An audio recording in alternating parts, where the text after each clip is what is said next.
সরে যাও, ট্রেন আসছে।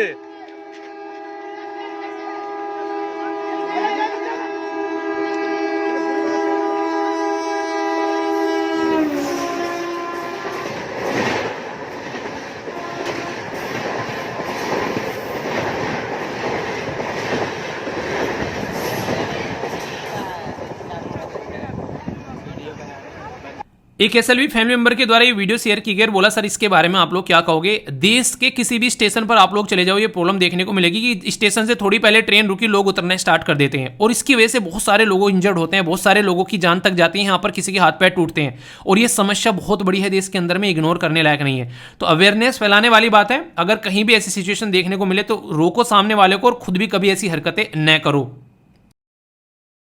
और यार ये ऐसी चीज़ें होती हैं जिसके बारे में मतलब जितनी ज़्यादा अवेयरनेस फैलाई जाए उतनी ज़्यादा कम है, किसी की जान बच जाएगी। तो ये कहीं ना कहीं आप लोग समझ सकते हैं कि एक घर बच जाएगा, ऐसा आप लोग बोल सकते हैं। तो कैसा रहा दोस्तों कल का दिन? मेरा तो बड़ा शानदार रहा और मेरा तो दिल खुश हो गया जब मैंने ये मेल देखा। समझ रहे हैं आप लोग, यहाँ पर फर्स्ट रैंक लेकर आना। तो हिमांशु एसएलवी फैमिली मेंबर, ये देखो 2018, 19, 20 यानी कि जब कॉलेज में पढ़ा करते थे तब से यहाँ पर इन्होंने जो है एसएलवी के साथ में यहाँ पर कनेक्ट हुए और तब से यहाँ पर ये बेसिकली द हिंदू न्यूज़पेपर, ये जो एनालिसिस होता है जिसका नाम आज के डेट में INA है, इसको फॉलो करते हुए यहाँ पर आ रहे हैं। और आप लोग समझिए यहाँ पर इन्होंने खुद ने भी गाइड करना बच्चों को स्टार्ट किया, फिर आगे चलकर ये भी बोल रहे हैं कि सर आपसे इंस्पायर होकर। तो यार देखो ये कहते हैं ना कि एक इंसान जो है वो एक तरीके से मोमबत्ती का नाम आप लोगों ने कई बार सुना होगा, मैं हमेशा बोलता हूँ या फिर कई जगह देखा भी होगा कि a candle lose nothing by lightning the another candle. तो ये आप लोगों ने देखा होगा हमेशा कि ये लाइन लिखी रहती है। जब मेरी वीडियो की लास्ट स्लाइड आप लोगों को देखने को मिलेगी उसमें भी देखना, उसमें एक लाइन रहती है हमेशा, a candle lose nothing by lightning the another candle. यानी कि अगर किसी की हेल्प आप लोग कर देते हो ना तो इसमें आप लोगों को कुछ नहीं जाएगा, सामने वाले को बहुत कुछ मिल जाएगा। तो यहाँ पर एसएलवी फैमिली मेंबर जिनको फर्स्ट रैंक लेकर आने पर पूरी एसएलवी फैमिली की साइड से भाई साहब मतलब दिल से बधाई यार। मतलब वो नहीं कहते कि जैसे आप लोगों को याद होगा एनडीए में जब फर्स्ट रैंक आई थी तो मैंने डिस्कस किया था तो उनका मैसेज क्या था कि सर मैंने लट गाड़ दिया, ठीक है। मतलब शब्द भी ऐसा था कि सर लट गाड़ दिया। मैं सुनकर भी बड़ा एक तरीके से मैंने कहा वाह यार मजा आ गया, ठीक है। और कुछ दिनों पहले उनसे बात किया तो परेशान थे उस टाइम पर कि सर समझ में नहीं आ रहा है चीज़ों को कैसे लेकर चलना है, ठीक है। और रिजल्ट आते ही मतलब पैटर्न बिल्कुल चेंज एकदम, समझ रहे हैं आप लोग यहाँ पर। तो फर्स्ट रैंक देखो यहाँ पर आसान नहीं होती यार। फर्स्ट रैंक इंसान सोचता है कि यूपीएससी की लिस्ट में एक बार नाम आ जाए और इंसान जो है फर्स्ट रैंक लेकर आ रहा है। तो यहाँ पर सेकंड अटेम्प्ट में तो कॉन्ग्रेचुलेशन डियर, दिल की गहराइयों से बधाई है यार। तो वास्तव में फर्स्ट रैंक लेकर आना अपने आप में इतिहास रचने वाली बात होती है। तो बहुत ही शानदार तरीके की परफॉर्मेंस आप लोगों को यहाँ पर देखने को मिलती है। और ये किस तरीके से निकल कर आती है, ये हवाबाजी में नहीं देखने को मिलेगी कि फर्स्ट रैंक आ गई। इसके पीछे बहुत शानदार डिसिप्लिन आप लोगों को देखने को मिलेगा। जो सही जगह पर आज के डेट में बैठा है ना वो किसी न किसी तरीके का डिसिप्लिन अपनी लाइफ में लेकर चल रहा है यार। बिना डिसिप्लिन के आप लोग कभी भी इस तरीके का एग्जाम क्रैक कर ही नहीं पाओगे, ये बात लिख लेना कहीं पर। तो डिसिप्लिन यहाँ पर बहुत इंपॉर्टेंट है, एक स्ट्रेटेजिक वे में आगे बढ़ना बहुत इंपॉर्टेंट है यहाँ पर। तो जो भी क्वेश्चन है आप लोग के बताना जरूर, बात करेंगे यहाँ पर हिमांशु से। और जो भी आप लोग के मन में डाउट है, क्वेश्चन है, पूछना जरूर, या तो वीडियो के नीचे कमेंट करना या फिर आप लोग मेल पर लिख सकते हैं मुझे या फिर इंस्टाग्राम पर। तो जहां भी मन करे आप लोग को, या फिर जो कम्युनिटी टैग में मैंने इनकी फोटो, इनका ये पर्टिकुलर मैसेज पोस्ट किया था वहां पर भी आप लोग लिख सकते हैं। तो इनका जब भी इनसे कनेक्ट करूंगा, इनसे बात करूंगा तो आप लोग ये क्वेश्चन पूछूंगा, ठीक है। तो जो इंटरव्यू होगा वो मेरा नहीं होगा, वो बेसिकली आप लोगों का होगा। मतलब एक तरीके से हमारा दोनों का नहीं होगा, वो आप लोगों के लिए होगा। क्वेश्चन आप लोग के होंगे बेसिकली, ठीक है। जैसे अर्नब भैया से बात की थी बच्चे कह रहे सर अर्नब भैया की तरह हम भी बात करेंगे, तो उसी तरीके से करेंगे यार, अच्छे से बैठ के बातें, ठीक है। बताना जरूर जो भी आप लोग के मन में क्वेश्चन होंगे, ठीक है। बाकी इंपॉर्टेंट पर्सनैलिटी है यार, न्यूज़ में है, इनके बारे में डिस्कस करूंगा तो आप लोगों को बताऊंगा। तब तक पहचानो कौन कौन है, ये देखता हूं कौन कौन पहचान पाते हैं, तो इनके बारे में आप लोग जरूर बताइएगा, ठीक है। लेक्चर की कंप्लीट पीडीएफ आप लोगों को टेलीग्राम पर भी मिल जाएगी और आप लोग एप्लीकेशन से भी जाकर डाउनलोड कर सकते हैं। और हाँ, एसएलवी प्लानर एक बच्चे ने फिल किया पिछले लगभग मुझे हो गया शायद 35 या 36 दिन हो गए इस बंदे को। उसने लिखा, कह रहा कि सर आप यकीन नहीं मानोगे मेरी जिंदगी चेंज हो गई। रियलिटी में यार आप लोग इसको भरकर देखो, इससे आपके ऊपर आप लोग का फोकस आएगा, आप लोग के अंदर डिसिप्लिन आएगा और जिंदगी में बदलाव ना आए तो मुझे बताना। आप लोग अपने ऊपर जब नजर रखना स्टार्ट कर दोगे ना, जिंदगी में बदलाव आएगा ही आएगा, इस बात की मैं आप लोगों को गारंटी देता हूं, ठीक है। बाकी यहां से जाकर आप लोग डेली शाम को 5 बजे क्विज अटेम्प्ट कर सकते हैं। कुछ तो प्रैक्टिस यहां पर होगी दबाकर, आप लोग की वीडियो को एंड तक देखना, आप लोगों का तृप्त हो जाएगी आत्मा, ठीक है। और इसी के साथ में यहां से पीडीएफ भी डाउनलोड कर सकते हैं। और अगर आप आप लोग सीरियस होकर तैयारी करना चाहते हैं एग्जाम की यूपीएससी की, तो यहां पर आप लोग कनेक्ट हो जाना। 15 जून से जो है लेक्चर स्टार्ट होंगे आप लोगों के। सीडीएस के ऑलरेडी चल रही है लाइव क्लासेस, और जो एपीएफसी का तो आप लोगों को पता है कि बैच कंप्लीट होने वाला है। 2 जुलाई को एग्जाम होगा, तो ये बैच जो है वो कंप्लीट हो जाएगा। फिर भी अगर किसी को लग रहा है कि इंडस्ट्रियलिजेशन, लेबर लॉज वगैरह आप लोगों को करना है यहां पर, तो एक अपनी जो है बेसिकली एक किस्त अपनी पेमेंट कर देना, क्योंकि अभी कम टाइम बचा हुआ है अगर आप लोग चीजों को देखोगे, ठीक है। तो फुल पेमेंट करने की जरूरत नहीं है, एक पेमेंट कर देना अपनी किस्त, और अपना 1 महीने तक अपना आप लोग उसको देख लेना आराम से। जिसको जो भी रिवीजन करना है या फिर टेस्ट सीरीज लगानी है, उसी में टेस्ट सीरीज भी मिल जाएगी आप लोग की। और इसके चलते अगर आप लोग एडमिशन लेते हो यहां पर, तो अगर आप लोग फिर यूपीएससी में जाते हो, तो वीर आप लोग जब यूज करोगे यहां पर, तो कोड आप लोगों का, तो यहां पर आप लोगों को पूरा का पूरा जो फीस है वो आप लोगों की जीरो हो जाएगी एपीएफसी वाली, ठीक है। क्योंकि यहां पर पूरा डिस्काउंट मिल जाएगा आप लोगों को 4000 का। तो ये उनके लिए है जो यहां पर कनेक्टेड है ऑलरेडी। तो बेसिक इंफॉर्मेशन थी। बाकी वीडियो जैसा भी लगता है बताना, और कॉन्ग्रेचुलेशंस सब लिखना कमेंट बॉक्स में, क्योंकि यार फर्स्ट रैंक लाना अपने आप में बहुत बड़ी बात है। और वीडियो में आंसर जरूर दिया करो जो भी क्वेश्चन आप लोगों से पूछे जाते हैं, क्योंकि जो आंसर देता है रेगुलर, वो अपने आप को डिसिप्लिन में भी ला सकता है आसानी से, और ठीक है। तो ये जरूर करना। और इसी के साथ में ये एक सबसे इंपॉर्टेंट चीज क्या है कि अपने आप को एनालाइज करना। जब आप लोगों का दिन कंप्लीट होगा, तो इससे आप लोगों को देखने को मिलेगा आप लोगों की एनर्जी जो है और ज्यादा बढ़ती आ रही है, आप लोग जब अपने ऊपर फोकस करना स्टार्ट कर दोगे, ठीक है। और इसी के साथ में फीडबैक देना, लाइक या फिर डिसलाइक कर 1 सेकंड लगी बताना जरूर। जो बात मैं बोलने जा रहा हूं उससे आप लोग ये बताइएगा आप लोग कितने सहमत हैं। हमारे देश में कहीं पर कोई ट्रेन का एक्सीडेंट होता है, कहीं पर कोई ब्रिज का कोलैप्स होता है, या कहीं पर कोई और बड़ी त्रासदी होती है, ये देखने के बजाय कि वहाँ पर कितने लोगों की जान गई है, वहाँ पर आइए कंडीशन ऐसी किसकी वजह से बनी है और इसको कैसे सुधारा जा सकता है। सबसे पहले हमारे देश की पॉलिटिक्स में ब्लेम गेम स्टार्ट होता है कि इसका ब्लेम किसके ऊपर डाला जाए। सेम कंडीशन अभी आप लोगों को देखने को मिली, उड़ीसा के अंदर में एक्सीडेंट हुआ तो वहाँ पर ब्लेम गेम स्टार्ट हो गया। और सेम कंडीशन अभी बिहार के अंदर में आप लोगों को देखने को मिला, एक ब्रिज जो है वो कोलैप्स हुआ, यहाँ पर भी ब्लेम गेम स्टार्ट हो गया है। यानी कि अपनी रेस्पॉन्सिबिलिटी से बचने की कोशिश की जाती है कि ये किसकी वजह से हुआ है, उसको खोजने के बजाय ये देखा जाता है कि किसके ऊपर ये ठेकरा फोड़ा जाए। और ये काफ़ी ज़्यादा खतरनाक चीज़ आप लोगों को देखने को मिलती है आज की डेट में। ये कहीं ना कहीं एक तरीके से जो लोग हैं, जो एक तरीके से जिनका ट्रस्ट होता है किसी पर्टिकुलर सिस्टम के ऊपर में, वो ब्रेक होता हुआ नजर आता है। और फिर at the end of the day सब जो है किसकी तरफ को मूव करते हैं, वो है सुप्रीम कोर्ट या फिर कोर्ट आप लोग यहाँ पर बोल सकते हो। हालांकि अभी यहाँ पर बिहार में जो कंपनी है जिसके द्वारा यहाँ पर ये ब्रिज बनाया जा रहा था, उसको एक नोटिस दिया गया कि उसको ब्लैक लिस्ट क्यों ना किया जाए, जिसकी वजह से यहाँ पर ये कंडीशन देखने को मिली, ठीक है। दो कंस्ट्रक्शन कॉस्ट है वो भी ऐसी नहीं कि हल्की फुल्की थी, यहाँ पर 1000 करोड़ आप लोगों को देखने को मिलेगा, 2000 करोड़ के लगभग यहाँ पर। और उसके बाद भी ये कंडीशन देखने को मिलती है। यहाँ पर मुझे वो मूवी याद आ जाती है अक्षय कुमार की, टिचकोला एंड टिचकोला कंपनी, ठीक है, मूवी का नाम बताइएगा। उस मूवी में आप लोगों ने साफ साफ देखा होगा कि किस तरीके की सिचुएशन रहती है, कैसा एक नहीं पूरा एक नेक्सस बना होता है, पूरा एक संगठन बना होता है। अपने जीजा को ये है बेसिकली ये कॉन्ट्रैक्ट दे दिया, इसमें रोडी बजरपुर जो है वो फूफा के यहाँ से आएगी, इसमें जो सरिया वगैरह हैं ये यहाँ पर मौसा जी के यहाँ से आएगी। तो इस तरीके से पूरा का पूरा जो भी सारा एक कॉन्ट्रैक्ट दिया जाता है वो सारा अपने सगे संबंधियों को दिया जाता है। और इसके बाद में फिर सिचुएशन ये देखने को मिलती है जो आप लोगों के सामने यहाँ पर निकल कर आ रही है।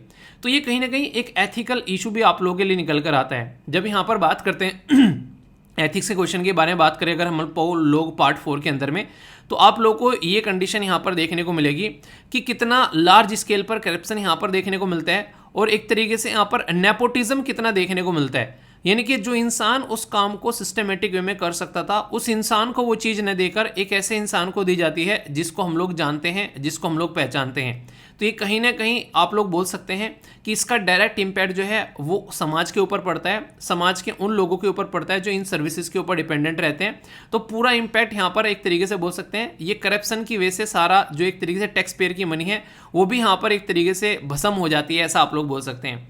तो इसको सिस्टमेटिक वे में चीज़ों को देखकर काम करना चाहिए, इंडिपेंडेंट ट्रांसपेरेंट तरीके से। अगर यहाँ पर ये सारी चीज़ें कराई जाए तो कभी भी ऐसी सिचुएशन देखने को ना मिले। कभी कभी तो मैं हैरान होता हूँ देखकर हमारे देश के अंदर में अंग्रेजों के द्वारा जो बिल्डिंग्स बनाई गई हैं वो 100 साल पुरानी हो चुकी हैं। इवन अगर हमारे राजा रजवाड़े आप लोग देखोगे, पुराने जो हमारे राजा हुआ करते थे, उनके द्वारा जो बड़ी बड़ी कंस्ट्रक्शन कराए गए हैं, बड़े बड़े जो मंदिर, भव्य मंदिर बनाए गए हैं साउथ इंडिया में, नॉर्थ इंडिया में, जगह जगह जो आप लोगों को देखने को मिलेंगे, वो हजारों साल से खड़े हुए हैं यार।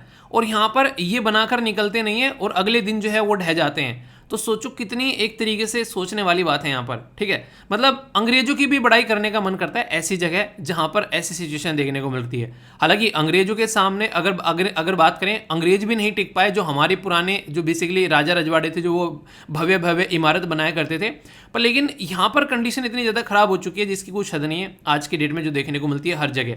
तो ये पिछले कुछ दिनों आप लोगों ने गुजरात में देखा, वो ब्रिज यहाँ पर ढहा, उस टाइम पर पॉलिटिक्स होने लगी, तो मतलब नेक्स्ट लेवल की चीज़ें चल रही हैं। तो एथिक्स के अंदर भी यहाँ पर आप लोगों से क्वेश्चन पूछे जाए तो इसके बारे में कम से कम आप लोग एज एग्जाम्पल के तौर पर भी ले सकते हैं। करप्शन की बात की जा रही है, कोई यहाँ पर रिस्पॉन्सिबिलिटी लेने को तैयार नहीं है कि हाँ इसकी वजह से चीज़ें देखने को मिली है।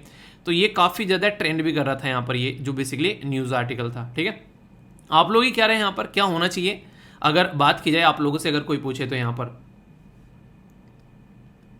कुछ छोटी न्यूज़ लेते हैं पहले स्टार्टिंग में, फिर उसके बाद में डिटेल में तसल्ली में बड़े वाली न्यूज़ देखेंगे बैकग्राउंड इन्फॉर्मेशन के साथ में, जिसमें तसल्ली में आप लोगों को सारी चीज़ देखने को मिलेगी, ठीक है। बात की जा रही है यहाँ पर रोजर, जो यहाँ पर बेसिकली रेजर पे के बारे में। ये बेसिकली एक पेमेंट गेटवे है। पेमेंट गेटवे मतलब एक तरीके से मीडिएशन का काम यहाँ पर करता है। मीडिएशन का काम का मतलब क्या होता है, अभी आप लोगों को यहाँ पर इसके बारे में मैं डिटेल में समझाऊंगा, जिससे कि आप लोग चीज़ों को अंडरस्टैंड कर पाएंगे इसका काम क्या है। इसके द्वारा लॉन्च किया गया टर्बो यूपीआई। टर्बो यूपीआई मतलब क्या होता है, इसके बारे में आप लोगों से बात करूंगा, क्योंकि आज की डेट में जो यहाँ पर रोजर पे है, ये एक बहुत बड़ी कंपनी बन चुकी है। इवन आज की डेट में जैसे एसएलवी का जो ऐप है उसके ऊपर भी जाते हैं, जब आप लोग कोर्स में इनरोल करते हैं तो वहाँ पर आप लोगों ने देखा होगा ऊपर जो है रिजर्व पे लिखा होता है। क्यों? क्योंकि ये एक पेमेंट गेटवे का काम करता है। यहाँ पर पेमेंट गेटवे का मतलब क्या होता है, जैसे मान लीजिए आज की डेट में आप लोगों का जो बैंक का अकाउंट है, ठीक है, और यहाँ पर जो है बेसिकली बीच में आ जाएगा ये पेमेंट गेटवे, और फिर यहाँ पर आ जाएगा जैसे कि क्या होता है, जैसे मान लीजिए एप्लीकेशन है, तो एप्लीकेशन जो है यहाँ पर एक तरीके से जो एप्लीकेशन का जो पर्टिकुलर जो कॉस्ट आती है, उसकी जो पर्टिकुलर यहाँ पर सर्विस हम लोग लेते हैं एप्लीकेशन की, उनका जो पैसा है उनके पास में चला जाएगा।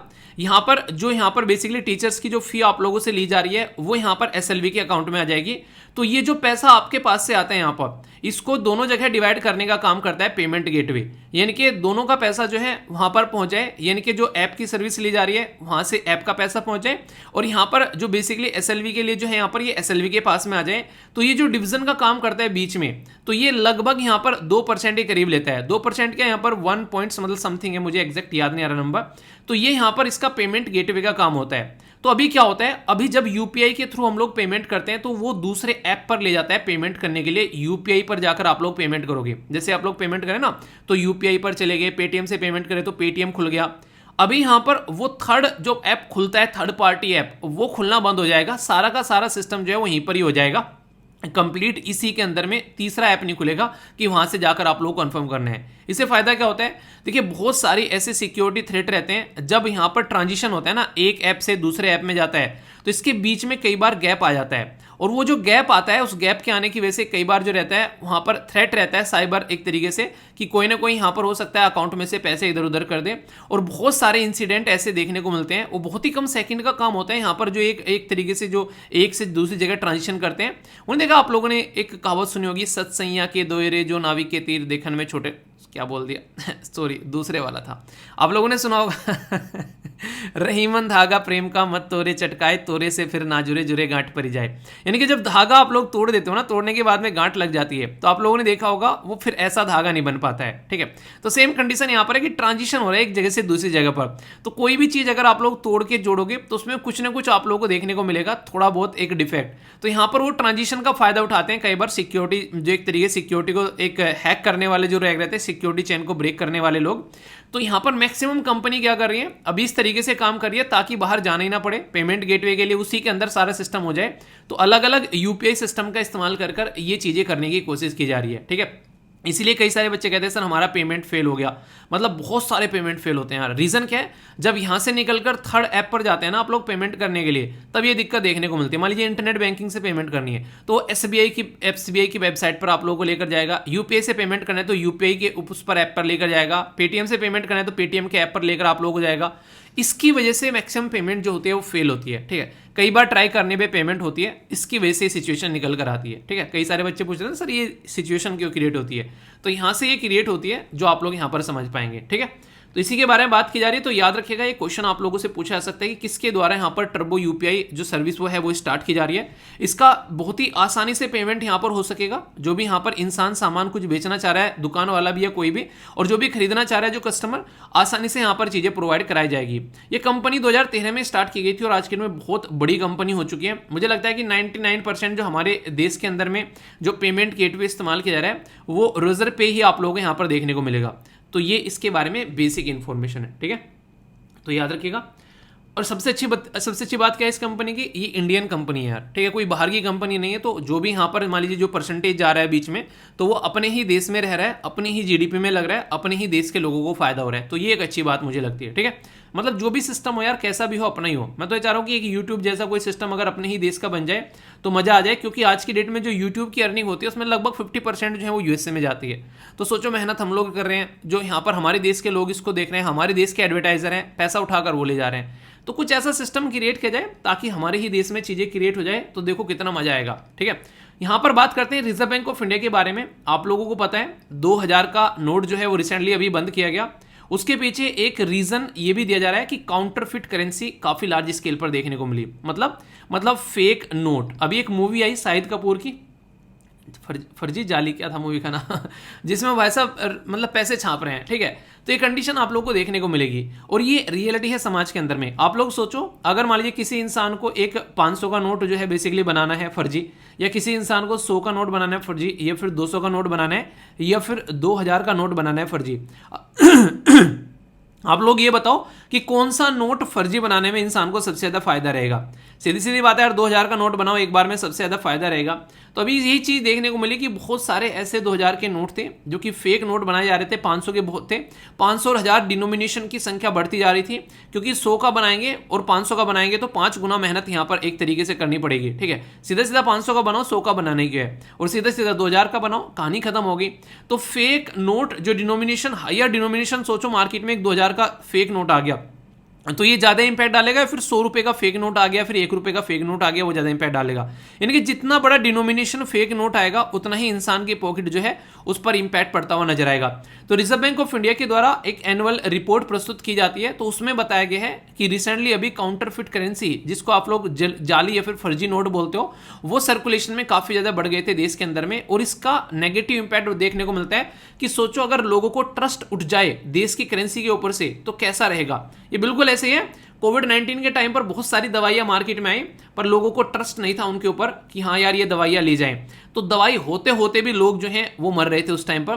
तो ये सिचुएशन आप लोग समझ सकते हैं। यानी कि करेंसी होगी पर लेकिन इस्तेमाल नहीं करेगा इंसान, क्यों? क्योंकि उसकी मेहनत की कमाई पता चला खराब हो गई करेंसी के चक्कर में पड़कर। तो इसलिए लोग जो है अगर किसी पर्टिकुलर नोट पर से विश्वास उठना बंद हो गया तो उसको लेना बंद कर देंगे। आप लोगों ने देखा होगा पिछले कुछ टाइम पर जो 10 का सिक्का है उसके बारे में कई सारी फेक न्यूज चली थी, यार ये नोट नहीं लेना है, इसके ऊपर ये इस तरीके से दिख रहा है, ये फेक है। तो ये रहता है, फिर इंसान उसको लेने तक मना करने लगते हैं और फिर कंडीशन खराब होने लगती है। तो इसलिए ट्रस्ट बनाना बहुत ज्यादा जरूरी है, ठीक है। तो ये एक इंपॉर्टेंट न्यूज है जो कि आप लोग समझ सकते हैं, और ये सारा काम हमारे देश में रिजर्व बैंक ऑफ इंडिया के द्वारा किया जाता है। दोस्तों, इस दुनिया में जहां जहां कोई ना कोई आग लगती है उसके पीछे कोई ना कोई रीजन होता है। ऐसी ही एक आग लगी है अभी यहाँ पर कोसोवो के अंदर में। कोसोवो और सर्बिया के बीच में जो रस्साकसी अभी देखने को मिल रही है उसकी वजह से काफी सारी जो है एक तरीके से नहीं डिस्कशन भी हो रहा है और काफ़ी सारी बातें सामने निकल कर आ रही हैं। जो लोग जो हैं, एक नॉर्मल जनता जो नहीं समझ पाती है कि आखिर ये क्या है, आखिर यहाँ पर ऐसा क्यों हो रहा है, तो उसके बारे में आप लोगों से समझाऊंगा। अभी फिलहाल के टाइम पर इंडिया का क्या स्टैंड है इस चीज़ को लेकर, इंडिया कोसोवो के साथ में है या फिर सर्बिया के साथ में है, वो भी मैं आप लोगों को समझाऊंगा। और खासकर आप लोगों ने अगर यूपीएससी का प्रीलिम्स का पेपर देखा होगा तो उन रीज़न के बारे में पूछा गया है मैच करने के लिए कि ये कहाँ पर पड़ता है, ठीक है। तो यहाँ पर आप लोगों ने डायरेक्ट क्वेश्चन देखा है ऐसा, और स्टेट पीसीएस में बहुत सारे भर भरकर क्वेश्चन आते हैं ऐसे। तो बहुत ही शानदार टॉपिक रहेगा, बहुत ही कुछ आप लोगों को जानने को मिलेगा इस पर्टिकुलर टॉपिक में। ये जो टॉपिक है इंडियन एक्सप्रेस के द्वारा भी कवर किया गया है यहाँ पर, और ये हिंदू का जिस्ट है यहाँ पर, यानी कि दोनों को कॉम्बिनेशन आप लोगों को यहाँ पर देखने को मिलेगा इस पर्टिकुलर टॉपिक के अंदर में। तो यहाँ पर अभी हुआ क्या है, बेसिकली जो नेटो है, नेटो का नाम आप लोगों को पता है, बहुत ही ज्यादा न्यूज में था। खासकर अगर यूक्रेन की लड़ाई के बारे में बात करें तो नेटो की वजह से ही वो देखने को मिल रही है, जिसको बोलते हैं नॉर्थ अटलांटिक ट्रीटी ऑर्गेनाइजेशन। इसके अंदर कितने मेंबर हैं आज की डेट में, पहले तो आप लोगों को ये बताना है, और लेटेस्ट मेंबर कौन ऐड हुआ है ये आप लोगों का क्वेश्चन है। मैं टॉपिक के ऊपर चलता हूं जिससे कि आप लोगों को सारी बातें एक एक कर कर यहां पर समझा सकूं। इस टॉपिक में घुसने से पहले आप लोगों को यहां पर मैप समझना पड़ेगा। जैसे आप लोगों को यहां पर दिख रहा है, ऊपर है सर्बिया और नीचे आप लोगों को देखने को मिल रहा है यहां पर कोसोवो। कोसोवो जो है वो सर्बिया से 2008 में इंडिपेंडेंट होता है, प्रॉपर सिस्टमेटिक वे में बोलता है कि मैं आज़ाद हो गया हूं, पर लेकिन इन रियलिटी में सर्बिया जो है वो उसको आज़ाद मानता नहीं है। और यहां पर सबसे बड़ा जो एक तरीके से दंगल देखने को मिलेगा, उस दंगल को आप लोग कोरिलेट कर सकते हैं बहुत सारी जगह। उसी दंगल को आप लोग कोरिलेट कर सकते हैं नॉर्थ कोरिया और साउथ कोरिया के बीच में, ये दंगल जो आप लोगों को देखने को मिलेगा। वियतनाम के अंदर में भी जब यहाँ पर वियतनाम का डिवीजन था यहाँ पर, उस टाइम पर भी वो दंगल देखने को मिल रहा था। यानी कि जहां जहां पर ये प्रॉब्लम देखने को मिलेगी वहां वहां पर दो प्लेयर आप लोगों को नजर आएंगे। एक साइड में आप लोगों को रसिया देखने को मिलेगा जो कि सर्बिया को सपोर्ट करता है, और कोसोवो को सपोर्ट करता हुआ आप लोगों को वेस्टर्न वर्ल्ड यानी कि आप लोग बोल सकते हैं यूएसए और यूरोपियन यूनियन आप लोगों को नजर आएगा। सेम कंडीशन यहां पर भी है, जैसे नॉर्थ कोरिया के मैटर में रसिया जो नॉर्थ कोरिया को सपोर्ट करता है और साउथ कोरिया में आप लोगों को यूएस से बैठा हुआ मिलेगा यहां पर। तो यानी कि ये लड़ाई आज की नहीं है, ये लड़ाई बहुत पुरानी आप लोगों को यहां पर देखने को मिलेगी। और इस लड़ाई की वजह से इनका बेसिक फंडा क्या होता है, कहीं भी शांति नहीं होनी चाहिए। जहां शांति होगी वहां इनके हथियार नहीं बेचे जाएंगे, जहां इनके हथियार नहीं बेचे जाएंगे तो इनकी इकोनॉमी कैसे बढ़ेगी। तो ये बिल्कुल ऐसे ही है जैसे बसी नहीं है वो जो अपना जो कॉमेडियन है, वो कहता है ना कि जब वो अपनी स्टोरी सुना रहा होता है कि घर से पापा आते हैं और उसको देख, मतलब पापा आते हैं तो वो उसमें वॉशरूम में बैठा रहता है, तो मतलब पूरा जो डिबेट डिस्कशन चलता रहता है और वो कहता है कि उनको ठीक है बाहर आओ, अब देखो क्या क्या होता है। फिर कहता है ना कि अब ये नोटंकी चलती रहनी चाहिए, अब मजा आ रहा है, ठीक है। तो वो वाली बात यहाँ पर निकल कर आती है। तो यहाँ पर यूएसए और जो दूसरी ये कंट्री है ना, बेसिकली खासकर जो अपना व्यापार करते हैं, उनको ये लगता है कि ये चीजें चलती रहनी चाहिए और इसीलिए यहां पर ये इसको सपोर्ट करते हैं। अभी आप लोग को क्या लगता है, रसिया और यूक्रेन की लड़ाई जो है वो इतनी लंबी चलने वाली थी? यूक्रेन को बाकायदा सपोर्ट किया जा रहा है उस लड़ाई में घुसे रहने के लिए। और इसकी वजह से अगर पिछला कुछ डेटा आप लोग उठाकर देखोगे तो दुनिया भर का ऐसा व्यापार है यूएसए का जो बढ़ गया डिफेंस के फील्ड में। यूएसए टॉप पोजीशन पर बैठा है आज के डेट में और रसिया का जो व्यापार है डिफेंस का वो नीचे हो गया है। रीजन क्या है? आप लोगों को बोलूं कि हथियार खरीदने, जैसे इंडिया हथियार खरीद रहा है रसिया से और यूएसए से, कल को अगर यूक्रेन जीत जाता है तो रसिया की जो डिफेंस इंडस्ट्री है उसके ऊपर क्वेश्चन मार्क लगेगा, यार इससे हथियार खरीदे हम, ये अपनी तो बचाव कर नहीं पा रहे हैं, हमको हथियार बेचेगा ये। तो मैक्सिमम लोग शिफ्ट हो जाएंगे यूएसए की तरफ को, उसकी हथियार खरीदने की तरफ को। क्यों? क्योंकि उसके हथियार जो है वो हाई क्वालिटी के हैं, उसने यूक्रेन तक को जिता दिया है। इसीलिए जहां जहां पर भी लड़ाई होगी रसिया और उस आप लोगों को यूएसए वहां पर हमेशा नजर आएंगे। ये एक तरीका एडवर्टीजमेंट है इनका, दुनिया में लड़ाई हो रही है तो इनके अपने हथियार प्रोवाइड कराना स्टार्ट कर देना। ये डेमो दिखाते हैं, देख मेरा हथियार, ये इस तरीके से इसको यूज कर और तू ये लड़ाई जीत जाएगा। दुनिया देख रही है, वाओ क्या डेमो चल रहा है भाई साहब, बाकायदा लाइव डेमो चल रहा है। आपको लोग क्या लगता है, चाइना के पास में हथियार नहीं है? चाइना के पास में भी दुनिया भर के हथियार है, पर चाइना को डेमो देने का मौका नहीं मिल रहा है, क्योंकि चाइना अगर कहीं पर जाकर डेमो देगा तो वहां पर प्रॉपर एंट्री करनी पड़ती है, वहां पर प्रॉपर तैयार रहना पड़ता है कि और भी बहुत सारी प्रॉब्लम हो सकती है। और अगर मैं गलत नहीं हूं, जल्दी आप लोगों को चाइना का डेमो जो है वो ताइवान में देखने को भी मिल सकता है। इसकी कोई ऐसी नहीं कि गारंटी नहीं है, देखने को मिल सकता है आराम से। इंडिया ने भी अपने डेमो देने स्टार्ट कर दिए थोड़े थोड़े से। अभी आप लोगों ने देखा ब्रह्मोस हम लोगों ने पाकिस्तान में फेंक दी थी मजे मजे में।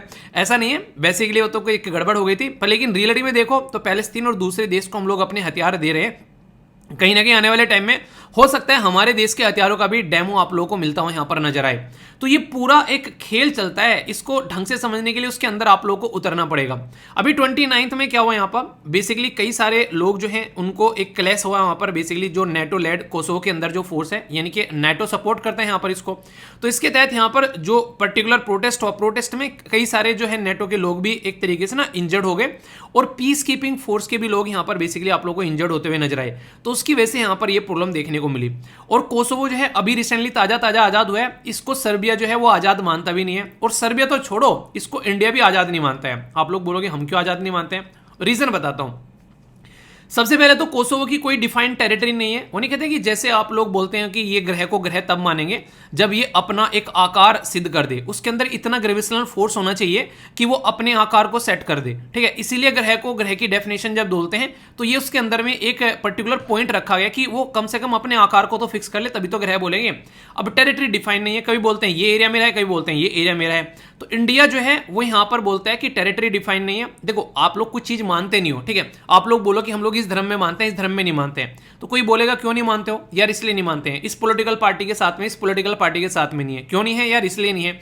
तो रीजन देना पड़ता है, हम कोसोवो के साथ में क्यों नहीं है, हमारा रीजन है ये। तो इसके सबसे बड़ी बात तो है कि इसके पास में कोई टेरिटरी, अपना कोई डिफाइन एरिया नहीं है कि हाँ भाई साहब ये मेरा एरिया है। इसकी वजह से यहाँ पर जब तुम्हारे पास में खुद का डिफाइन एरिया ही नहीं है, एक परिभाषित क्षेत्र ही नहीं है, तो कैसे बात करते हैं यहाँ पर, ठीक है। दूसरा, यहाँ पर ऐसी कोई सरकार नहीं है जो लोगों के द्वारा सिस्टमेटिक वे में एक्सेप्ट की जा सके। जैसे अफगानिस्तान के अंदर में तालिबान बना बैठा है, क्या तालिबान इलेक्टेड गवर्नमेंट है वहां पर? क्या उसको एक्सेप्ट कर ले सब? कैसे एक्सेप्ट कर ले यार उसको? इस तरीके से तो आप लोग सोचो, अफगानिस्तान में जैसे तालिबान आकर बैठा हुआ है, कल को जो टेररिस्ट ग्रुप है उनको ताकत मिलेगी यार। जैसे अफगानिस्तान में तालिबान ने अपनी सत्ता को कंट्रोल कर लिया, ऐसे ही हम भी कहीं भी जाकर सत्ता को कंट्रोल कर सकते हैं यार। ये तो दुनिया भी रिकॉग्नाइज करना स्टार्ट कर दिए इनको, तो तालिबान को सब सपोर्ट कर रहे हैं। इंडिया में तो एजुकेशन मिल रही है तालिबान के जो तालिबानीज है उनको, बड़े बड़े इंस्टीट्यूट में, कि तुम एडमिनिस्ट्रेशन को कैसे चलाओ, ठीक है। तो इससे क्या होगा, जहां जहां भी टेररिस्ट ग्रुप है उनको एक तरीके से मनोबल मिलेगा कि हाँ ऐसा भी पॉसिबल है। हो सकता है इसका नया डेमो जल्दी आप लोगों को पाकिस्तान में देखने को मिले, क्योंकि पाकिस्तान में भी ये सिचुएशन काफी लार्ज स्केल पर आप लोगों को नजर आती है कि टेररिज्म का बहुत बड़ा एक गढ़ है पाकिस्तान। एक तरीके से ना एक जन्मभूमि बोलते हैं टेररिज्म का। जैसे हम लोग ना, हमारा देश जन्मभूमि है बहुत सारे रिलीजन का, ऐसे ही पाकिस्तान जन्मभूमि है बहुत सारे टेररिस्ट ग्रुप का, ऐसा आप लोग यहां पर बोल सकते हैं। दूसरा, यहां पर जो इफेक्टिव कंट्रोल होना चाहिए एक पर्टिकुलर एरिया ऑफ गवर्नेंस का, वो भी आप लोगों को देखने को मिलता है कि शासन भी प्रॉपर सिस्टमेटिक में जहां पर एक कर रहे हैं, वो एक प्रॉपर, एक ऐसा नहीं है कि हाँ ये नियंत्रण का एरिया है, कोई कुछ भी कर देता है कभी भी उठकर। तो इसलिए हम लोग ये बोलते हैं कि यहां पर यार कोई रीजन नहीं है इसको एक्सेप्ट करना, जबकि यूएसए और यूरोपियन यूनियन के टोटल मिलाकर 100 से ज्यादा देश जो हैं वो कोसोवो को एक्सेप्ट करते हैं। पर लेकिन हम जो हैं हम एक्सेप्ट नहीं करते हैं। हमारे अच्छे खासे रिलेशन है सर्बिया के साथ में, आप लोग ये बोल सकते हो, ठीक है। तो इंडिया जो है, जो मेंबरशिप भी इंटरनेशनल बॉडी में यहां पर इसकी जो है वो बेसिकली यहां पर एक्सेप्ट नहीं करता है, ठीक है। उसको रिजेक्ट करता है, उसको अपोज करता हुआ नजर आता है। तो इस तरीके से बोल सकते हैं कि इंडिया जो है वो नॉन रिकॉग्नाइज करता है कोसोवो को on the based of the sovereignty. यानी कि कहीं ना कहीं आप लोग बोल सकते हैं, ये बिल्कुल यहां पर समझना, देखो बहुत इंटरेस्टिंग चीज है, थोड़ा सा ये गहराई की बात है, ऊपर ऊपर से मत निकल जाना इसको लेकर। अगर हम कोसोवो को एक आजाद देश मान ले, तो कल को चलकर हम लोग जो हैं, जो अपना क्लेम करते हैं, हम लोग बोलते हैं कि हाँ ये पाकिस्तान ऑक्युपाइड एरिया हमारा है और यहाँ पर ये वाला एरिया जो है ये हमारा है, जो चाइना के पास में है, तो इसका मतलब ये उसको भी एक्सेप्ट किया जा सकता है। इसी तरीके से आप लोग देख सकते हैं, अगर चाइना कल को एक्सेप्ट कर ले ताइवान वाले एरिया को, हाँ ठीक है वो इंडिपेंडेंट है, तो कहीं ना कहीं ये सारी चीजें एक तरीके से दोगलेपन वाली बात आती है कि वहां पर तो तुम बोल रहे हो कोसोवो इंडिपेंडेंट है, यहां पर तुम इसको ताइवान को इंडिपेंडेंट क्यों नहीं बोल रहे हो? समझ रहे हो आप लोग यहां पर? तो सब चीज का कहीं ना कहीं खामियाजा भुगतना पड़ेगा। तो इंटरनेशनल लेवल पर एक एक कदम जो है फूंक फूंक कर रखना पड़ता है। अगर कल को हम लोग बोल दे कोसोवो हाँ ठीक है भाई साहब ये एक इंडिपेंडेंट देश है, तो कहीं ना कहीं ये सोवरेनिटी हर्ट हो गई सर्बिया की, क्योंकि सर्बिया खुद नहीं मान रहा है कि यार कोसोवो एक इंडिपेंडेंट देश है और सर्बिया के साथ में हमारे काफी लॉन्ग टर्म रिलेशन है। तो यहां से आप लोग चीजों को समझने की कोशिश करना, ये सारी चीजें आपस में गुदी हुई होती है। इसीलिए कहते हैं कि चीजों को ढंग से समझो और उसके बाद में आप लोग अपनी बातें बोलो। तो इंटरनेशनल लेवल पर यहां पर ये समझ सकते हैं। और ये आज से अगर कॉन्फ्लिक्ट की हिस्ट्री देखोगे, आज की नहीं है, ये बहुत पुरानी है, अभी तो नई नई ताजी ताजी आप लोगों को देखने को मिल रही है।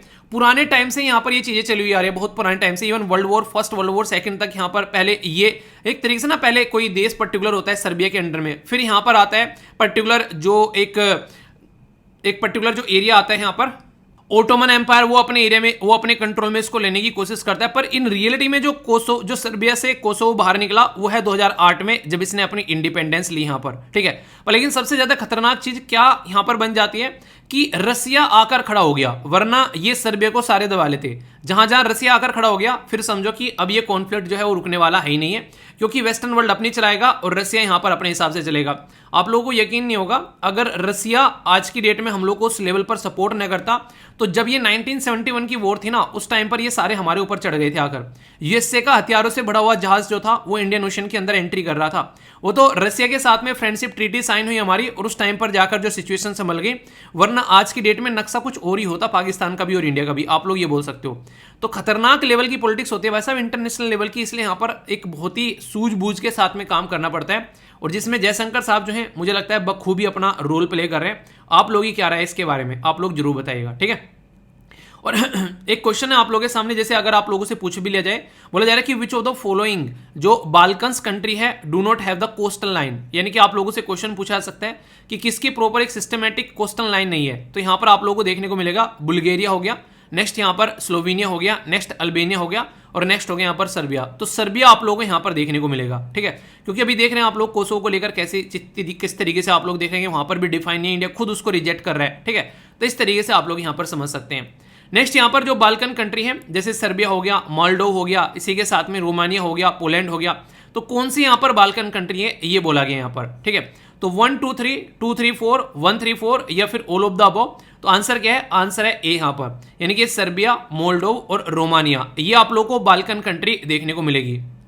जो शब्द यहाँ पर आप लोग देखने को मिलता है बाल्कन कंट्री, तो ऐसे नहीं बोलते इंडियन पेनिसुला, जैसे हम लोग नीचे वाले एरिया को बोल देते हैं कि इंडियन पेनिसुला हो गया यहाँ पर ये, इसी तरीके से बाल्कन कंट्री यहाँ पर या फिर बाल्कन पेनिसुला भी इसको बोला जाता है। तो इसके अंदर में ये कंट्री है जो आप लोगों को देखने को मिल रही है। ये यहाँ पर इधर ब्लैक सी आप लोगों को देखने को मिलेगा, इधर हो गया आप लोगों को यहाँ पर एजिनियन सी, इधर आप लोगों को देखने को मिलेगा एड्रियाटिक सी, और नीचे आप लोगों को यहाँ पर देखने को मिलेगा आयरन सी। तो ये मैं बेस्ट क्वेश्चन आप लोग ध्यान से रखिएगा। अगर क्वेश्चन बने कल को तो ये मत बोलना क्वेश्चन कहाँ से आ गया भाई साहब, यहाँ से आ गया, ये मत बोलना पढ़ाया नहीं था, ये बोलना कि पढ़ाया तो था सर ने बहुत ही अच्छे से, पर हमने रिवीजन नहीं किया, ठीक है। मेरा कहने का मतलब है कि ब्लेम अपने ऊपर लेना, मेरे ऊपर मत डालना, ठीक है कि मैंने पढ़ाया नहीं था। ओके, रिवीजन करो यार, चीज़ों का रिवीजन जितना करोगे उतनी सारी चीज़ें आप लोग याद रख पाओगे, ठीक है।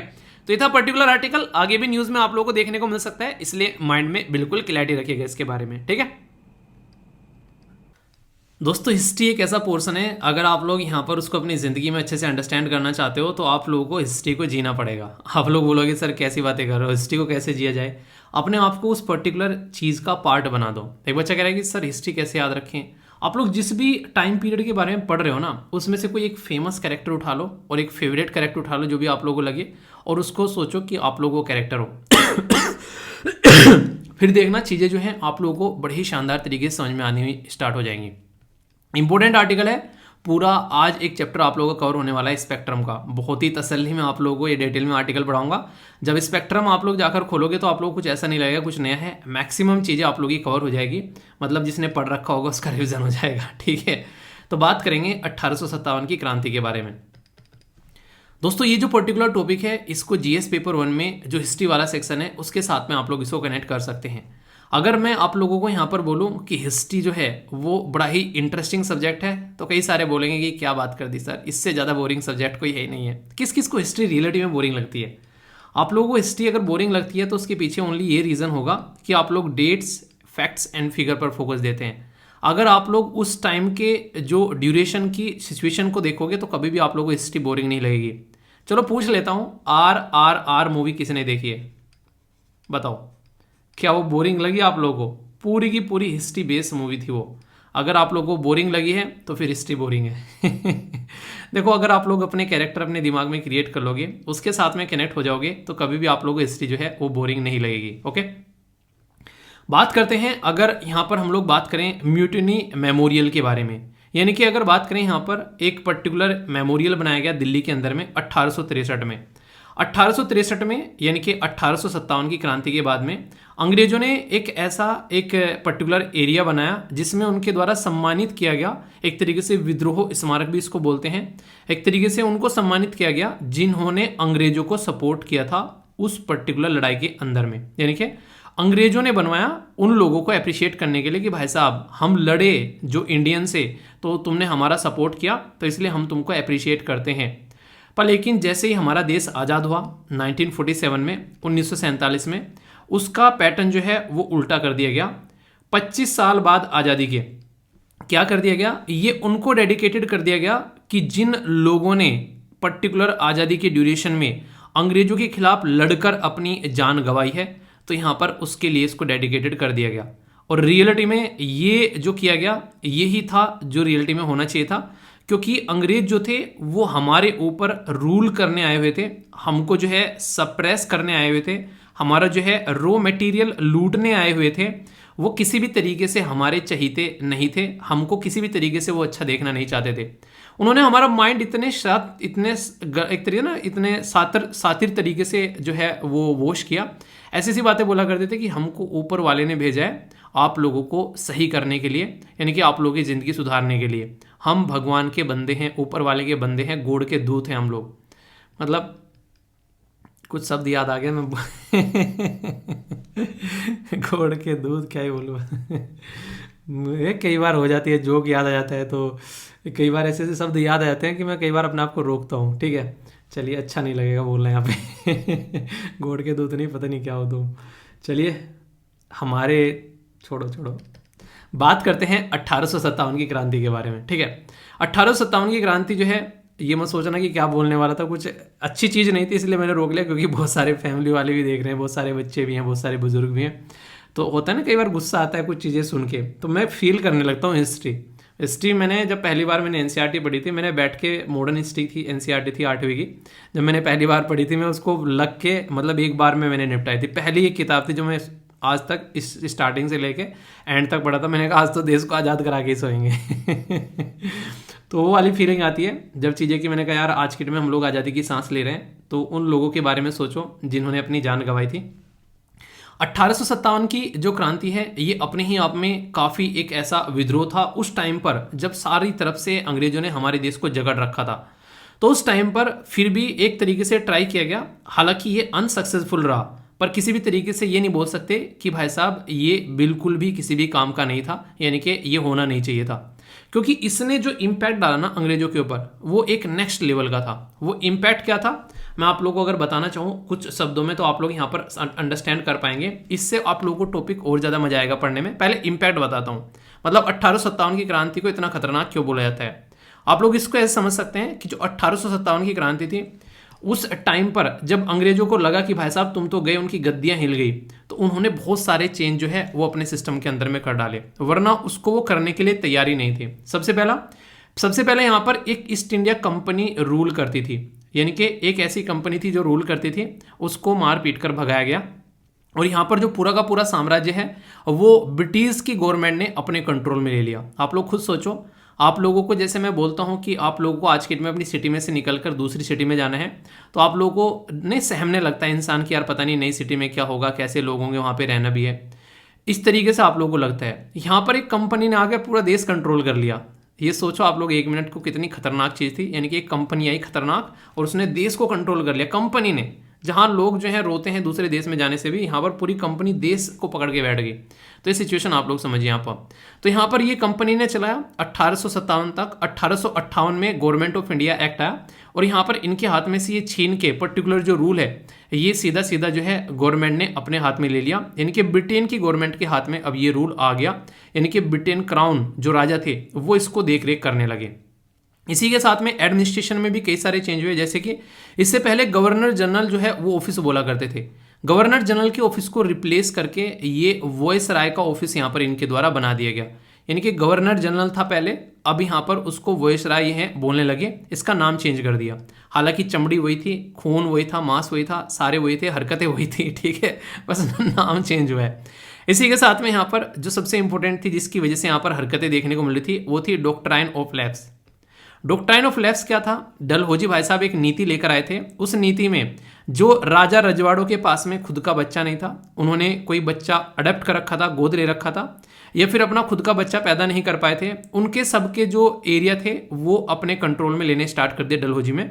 डलहौजी का ये मानना था कि जब तुम्हारे बच्चा भी नहीं है, यानी कि एक तरीके से टीचर थे वो बोलते थे, मजाक मजाक में बोलते थे कि जब तुम बच्चा भी पैदा नहीं कर पा रहे हो तो तुम राज्य क्या संभालोगे। तो ऐसा कुछ डलहौजी ने सोचा होगा, मतलब फालतू का बेतुका एक रूल लेके आया वो, और उसको लगा कि ये बहुत शानदार रूल है, कहीं ना कहीं सबको अपने कंट्रोल में कर लेगा, तो ऐसी हरकतें उसके द्वारा की गई। तो यहाँ पर ये सारी चीज़ें थी, तो ये नीति जो है इसको लात मार के भगाया गया। इसी के साथ में फिर यहाँ पर ये भी अलाउ कर दिया गया कि आप लोग अडेप्ट कर सकते हो कोई भी लीगल जो एक तरीके से सन, यानी कि आप लोग लीगल सन जो है वो अडेप्ट कर सकते हो, इसको यहाँ पर फिर अलाउ कर दिया गया। तो ये अपने ही आप में काफ़ी इंपॉर्टेंट एक मुद्दा यहाँ से सामने निकल कर आया। नेक्स्ट यहाँ पर रिलीजियस टॉलरेंस हो गई। बेसिकली उनको पहले तो लग रहा था कि अपनी मनमानी चलाएंगे, फिर उन्होंने क्या किया, अपने हाथ पैर पीछे खींच लिए। पहले उनको लग रहा था कि अपना धर्म फैलाना है, अपने धर्म को प्रचार करते थे बेसिकली वे, ठीक है। फिर उनको लगा कि नहीं यार यहाँ से बात जो है बिगड़ सकती है, फिर उन्होंने चीज़ों को टॉलरेट करना स्टार्ट कर दिया। तो ये आप लोग समझ सकते हैं। इसी के साथ में मिलिट्री ऑर्गेनाइजेशन में जो सबसे खतरनाक चीज़ थी वो पता है क्या थी, वो हमेशा हमारे जो इंडियन थे, जो इंडियन हमारे जो बेसिकली जो हमारे मतलब भाई बहन थे, उनको हमेशा वो नीचे का ओहदा दिया करते थे आर्मी के अंदर में।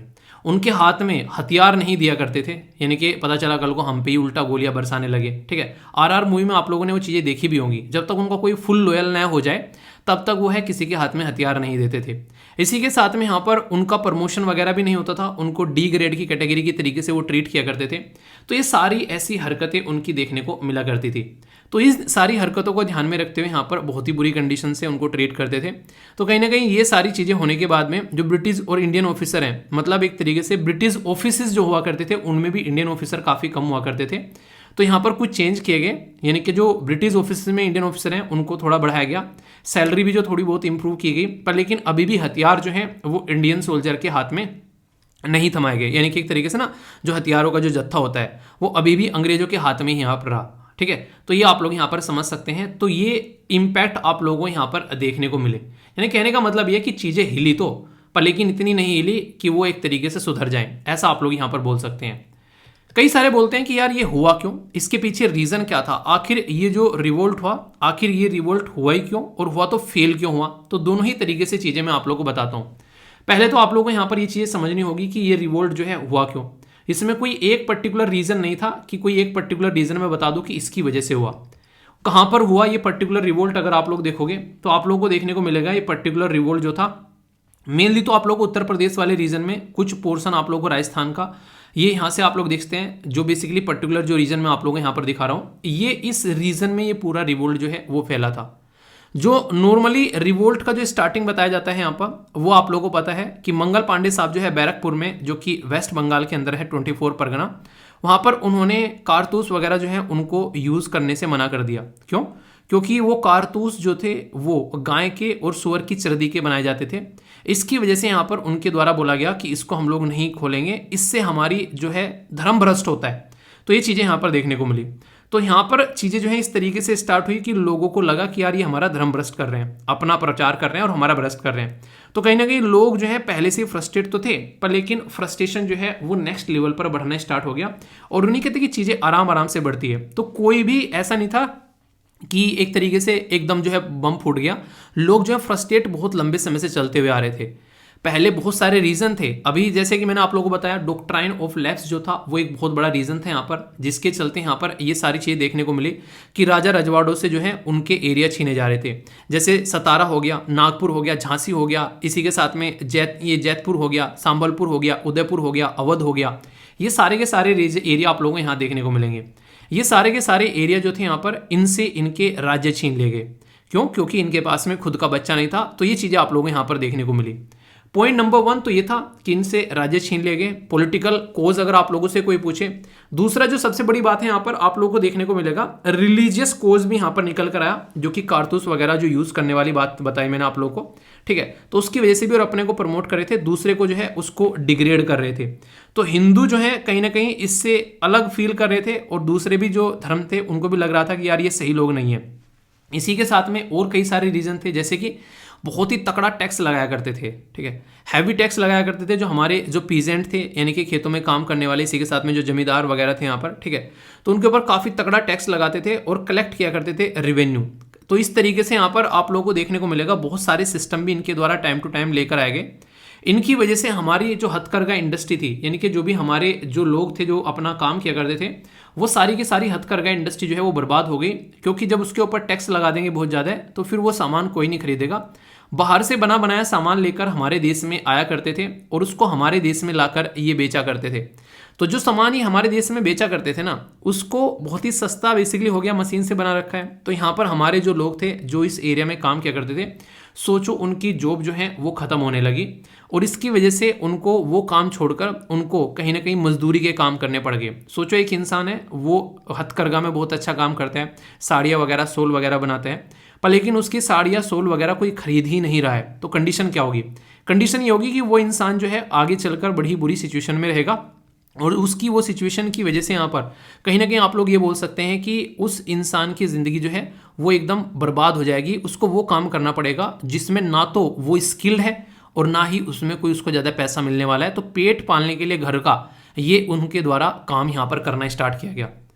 ये आप लोग मुद्दे यहाँ पर समझ सकते हैं। मिलिट्री के भी कई सारे कोजेज थे। वैसे मिलिट्री कोजेज में अगर आप लोग बात करोगे तो बेसिकली आप लोगों को देखने को मिलेगा जो अपने लोग थे उनको अच्छा खासा पैसे दिया करते थे और जो इंडियन थे उनको काफ़ी कम पैसा दिया करते थे। ये माना जाता है, जो आप लोग देखकर हैरान होंगे, कि अंग्रेज जो हमारे ऊपर रूल कर रहे थे उसमें से 87% अगर लोगों की बात करें वो हमारे लोग हुआ करते थे और उनको बहुत कम पैसा मिला करता था अंग्रेजों की कंपेयर में। और उनकी पोस्टिंग जो हुआ करती थी बहुत दूर उनकी पोस्टिंग किया करते थे ताकि वो घर भी जो है वो ना आ सकें, घर से दूर रहें। तो उनको होम सिकनेस भी कई बार देखने को मिलती थी। इसी के साथ में कई बार उनको समुद्र यानी कि सी को भी उनको कवर करने को बोलते थे, नहीं किसी और देश में जाकर उनकी पोस्टिंग कर दी। जैसे कि तमिलनाडु में बहुत सारे लोगों को लेकर गए थे, आज तक भी इश्यूज आप लोगों ने उससे रिलेटेड देखे होंगे, ताकि वो अपना रिलीजन जो है और जो अपना कास्ट जो है वो वहाँ पर कहीं ना कहीं उनका खत्म हो जाए। कुछ ऐसी चीज़ें आप लोगों को देखने को मिलती थी। यानी कि अंग्रेजों के द्वारा जितनी भी हरकतें की जा सकती थी वो सारी की सारी हरकतें इनके द्वारा की गई। तो ये ऐसे ऐसे रीज़न थे जिसकी कुछ हद नहीं है, लोग फ्रस्ट्रेट थे। पर लेकिन इमीडिएट कोज क्या हुआ कि लोग जो है सड़कों पर उतर आए, उसका इमीडिएट कोज था जो मैंने आप लोगों को बताया, वो थी 1857 की क्रांति। बेसिकली किसकी वजह से हुई कि फूटी किसकी वजह से, तो इनफील्ड राइफल की वजह से। इनफील्ड राइफल जो थी उसका जो कार्टेज था, जो उसकी गोलियां थी, कारतूस जो हुआ करता था, उसको जो खोला जाता था उसका वहाँ पर ऊपर से टोपली जो उतरती थी, मानते थे कि वो किसकी, वो काव यानी कि गाय और पिग यानी कि सूर की जर्दी की बना करती थी। तो इसके चलते हिंदू और मुस्लिम जो है दोनों के दोनों जो है इसकी वजह से इम्पैक्ट हुए। सबसे बढ़िया बात जो मुझे लगती है इस रिवोल्ट की वो यही थी कि हिंदू और मुस्लिम जो थे वो एक साथ लड़े इस रिवोल्ट में। उन्होंने इस रिवोल्ट के अंदर में बेसिकली जान डाली, क्योंकि जब दोनों साथ में आ गए तो फिर आप लोग समझ सकते हैं कि जान तो डलनी डलनी थी। तो यहाँ से आप लोग अंदाज़ा लगाइए कि कितना शानदार तरीके से जो है वो काम किया गया था। तो इसकी वजह से भी आप लोग यहाँ पर समझ सकते हैं। नेक्स्ट जो सबसे बड़ी बात देखने को मिली, जैसे ही मंगल पांडे ने यहाँ पर बोला कि नहीं वो ऐसा कुछ करेंगे, तो बहुत सारे जो यहाँ पर कंडीशन देखने को मिली। तो मंगल पांडे वाला जो केस था उसने पूरे देश में लहर दौड़ा दी और मेरठ के अंदर भी सिमिलर इंसिडेंट यहाँ पर देखने को मिला। और फिर ये जो चीज़ है एक तरीके से मतलब ये जो ये लो है ये पूरे देश में बढ़ती हुई चली गई। तो ये कंडीशन आप लोग समझ सकते हैं, यानी कि पूरे जो देश में यहाँ पर फैली, पूरे देश का मतलब ऐसे नहीं पूरे देश में फैल गई यहाँ पर, तो ये पर्टिकुलर एरिया में यहाँ पर ये फैलती हुई नजर आई। पर लेकिन जैसे जैसे मैंने बताया ये सारे के सारे जो कोच थे ये तो अपनी जगह थे, पर लेकिन मेन कोच जो था वो मैंने अभी आप लोगों को बताया। तो यहाँ पर सबसे बड़ा जो मुद्दा निकल कर आता है वो क्या है, ये फैल तो गई पर लेकिन वो ये कि उस लेवल पर प्रिपरेशन नहीं थी जिस लेवल पर इसको आगे लेकर चलना चाहिए था। यानी कि वही है कि चीज़ें ठीक है स्टार्ट तो कर दी, पर लेकिन ना तो कोई गाइडेंस था ना ही कोई सपोर्ट करने वाला था। तो उस टाइम पर लगा कि यार अब किया जाए तो क्या किया जाए, जैसे तैसे उनके द्वारा काम चलाया गया। और कुछ भी काम करना हो पैसे की जरूरत होती है, आपको एक जगह से दूसरी जगह पर जाना है वहाँ भी पैसे लगेंगे। तो बिना पैसे के भी बहुत ही ह्यूज इम्पैक्ट यहाँ पर पड़ता हुआ इसके ऊपर नजर आया। खासकर एक तरीके से आप लोग बोल सकते हैं बहुत सारे लोगों ने तो साथ देने से ही मना कर दिया। ठीक है, तो सबसे पहली बात है यहाँ पर लिमिटेड अपराइजिंग रही। यहाँ पर ये लिमिटेड अपराइजिंग का मतलब क्या है, अगर मैं आप लोगों को यहाँ पर समझाना चाहूँ कि जो सदर्न राज्य हैं हैदराबाद, मैसूर, त्रावणकोर, कश्मीर, नॉर्दर्न में राजपूताना, उन्होंने इसको ज्वाइन ही नहीं किया। उनको लग रहा था कि हमारी लड़ाई नहीं है इनकी लड़ाई है, और वैसे भी अंग्रेजों के साथ में पंगा क्यों ही लेना, फालतू में अपने सर की सरदर्दी करनी है। ठीक है, कोई एक तरीके से इफेक्टिव लीडरशिप ही नहीं थी। जैसे आप लोगों को देखने को मिलेगा आगे चलकर जैसे जैसे बहुत सारे लीडर आ गए, महात्मा गांधी जी आ गए, भीमराव अंबेडकर जी आ गए, सुभाष चंद्र बोस जी आ गए, ठीक है, चंद्रशेखर आज़ादी आप लोगों को देखने को मिलेंगे, भगत सिंह जी आप लोगों को देखने को मिलेंगे, सरदार वल्लभ भाई पटेल जी देखने को मिलेंगी, बहुत सारी महिलाएं जैसे सरोजिनी नायडू जी हो गई, ठीक है, एनी बेसेंट थी, बहुत सारी ऐसी महिलाएं और बहुत सारे ऐसे लीडर आप लोगों को देखने को मिले जो कि इफेक्टिव वे में चीज़ों को आगे लेकर चले गए। ऐसा भी हुआ कई बार इन लीडरों को जो है जेल में डाल देगा सबको उठाकर, उसके बाद भी यहाँ पर कहीं ना कहीं रिवोल्ट चलता रहा, क्योंकि इतने अच्छे लेवल पर उन्होंने अपनी फॉलोइंग बना ली थी जो कि उसको आगे लेकर चल सकते। पर लेकिन यहाँ पर ऐसा नहीं था, यहाँ पर कोई भी चीज़ ढंग से नहीं हुई। तो यहाँ पर एक दूसरे से लड़ते थे, सबसे बड़ी बात तो यहाँ पर वो देखने को मिल रही थी। कुछ लोग थे जैसे नाना साहब हो गए, तात्या टोपे हो गए, रानी लक्ष्मीबाई जी हो गई, ये बहादुर लीडर थे, पर लेकिन फेल हो गए। क्यों? क्योंकि एक दूसरे के साथ में कोऑर्डिनेट ही नहीं कर पाए। मतलब एक इधर चल रहा है दूसरा उधर चल रहा है, कोई कॉन्टैक्ट वहाँ पर फ़ोन तो था नहीं कि व्हाट्सएप कर दे कि भाई आ जाना वहाँ पर, यहाँ पर इकट्ठा हो रहे हैं। अगर उस टाइम पर सोचो व्हाट्सएप होता तो आप लोगों को लग रहा है कि ये जो रिवोल्ट फेल हो जाता। एक व्हाट्सएप जो होता ना, अगर अकेला व्हाट्सएप जो होता वो इस रिवोल्ट को जो है वो जिता के चला जाता। इतने ताकतवर लीडर थे वो सारे के सारे, अगर साथ में आ जाते भाई साहब नाक में दम हो जाते हैं यहाँ पर अंग्रेजों के। ठीक है, ये बोल सकते हैं। लिमिटेड रिसोर्सेज थे, रिसोर्सेज तो उनके पास में बहुत ही लिमिटेड थे, आप लोग बोल सकते हैं। रिसोर्सेज ना तो उनके पास में मैन पावर थी, यानी कि ना तो उनके पास में ज़्यादा लोग थे, और ना ही उनके पास में मनी थी। मनी मतलब आप लोग को बंदूक चाहिएगी, कारतूस चाहिएगा, नॉर्मल चीज़ें जो भी करनी है उसके बिना काम नहीं चलेगा। तो आप लोग इस तरीके से समझ सकते हैं। तो इसकी वजह से यहाँ पर मनी, मैन और आर्म सारे के सारे नहीं थे, तो लिमिटेड रिसोर्सेज होने का भी बहुत बड़ा फेलियर यहाँ पर माना जाता है। इसी के साथ में ये एक बहुत बड़ा रीज़न है। अगर कभी भी कोई किसी भी देश में इस धरती पर अगर रिवोल्ट हुआ है तो सबसे बड़ा जो रीजन उसका माना गया है वो है मिडिल क्लास। मिडिल क्लास मतलब वो क्लास जो हम जैसे लोगों की क्लास है। मिडिल क्लास वो क्लास होती है, ना तो वो बहुत ही गरीब होते हैं और ना ही बहुत अमीर होते हैं, नहीं, ना तो इतने गरीब हैं कि रोटी नहीं मिल रही है, ना ही इतने अमीर हैं कि जेट प्लेन में घूम रहे हैं। ये होती है मिडिल क्लास। तो मिडिल क्लास जो है वो सबसे ज़्यादा एक तरीके से ज़्यादा संख्या में आप लोगों को देखने को मिलती है। तो इसलिए यहाँ पर जो मिडिल क्लास है उसका कोई प्रॉपर पार्टिसिपेशन नहीं देखने को मिला। एजुकेटेड जो अंग्रेज थे मिडिल क्लास के, रिच मर्चेंट थे, ट्रेडर थे, जमींदार थे, तो वो सारे आप लोगों को देखने को मिलेगा कहीं ना कहीं काफ़ी ज़्यादा लॉयल थे अंग्रेजों के लिए, जो कि कहीं ना कहीं एक तरीके से चीज़ देखने को मिलेगी। और बहुत सारे ऐसे भी थे कि क्यों फालतू में अपने सर पे डंडा मरवाना, उस टाइम पर जब ऑलरेडी जो है प्रॉब्लम इतनी सारी है। तो बहुत सारे लोगों ने इसलिए भी पार्टिसिपेट करने से वहाँ पर मना किया। तो रीज़न एक नहीं था, रीज़न जो है वो कई सारे आप लोगों को यहाँ पर देखने को मिले। तो सिचुएशन जो है वो इस तरीके से यहाँ पर खराब होती है, आप लोगों को नजर आई। समझ में आ रहा है क्या बोल रहा हूँ यहाँ पर? तो ये पूरा का पूरा जो सिस्टम था ये फेल हो गया इन रीजन की वजह से। अगर पूछने लगे कि फेल क्यों हो गए, तो भाई साहब फेल हुए नहीं है, फेल बाकायदा सिचुएशन ने करवाए हैं। अगर आप लोग यहाँ पर देखोगे लीडर्स के अंदर कोई कमी नहीं थी। आज की डेट में अगर मैं एक आप लोगों से पहले मैंने बोला है झांसी, जो कि आप लोगों को देखने को मिलेगा रानी लक्ष्मीबाई जी जो वहाँ पर हुआ करती थी, मतलब इनको जो है सप्रेस किया गया यहाँ पर। ये था जनरल ह्यूज रोज।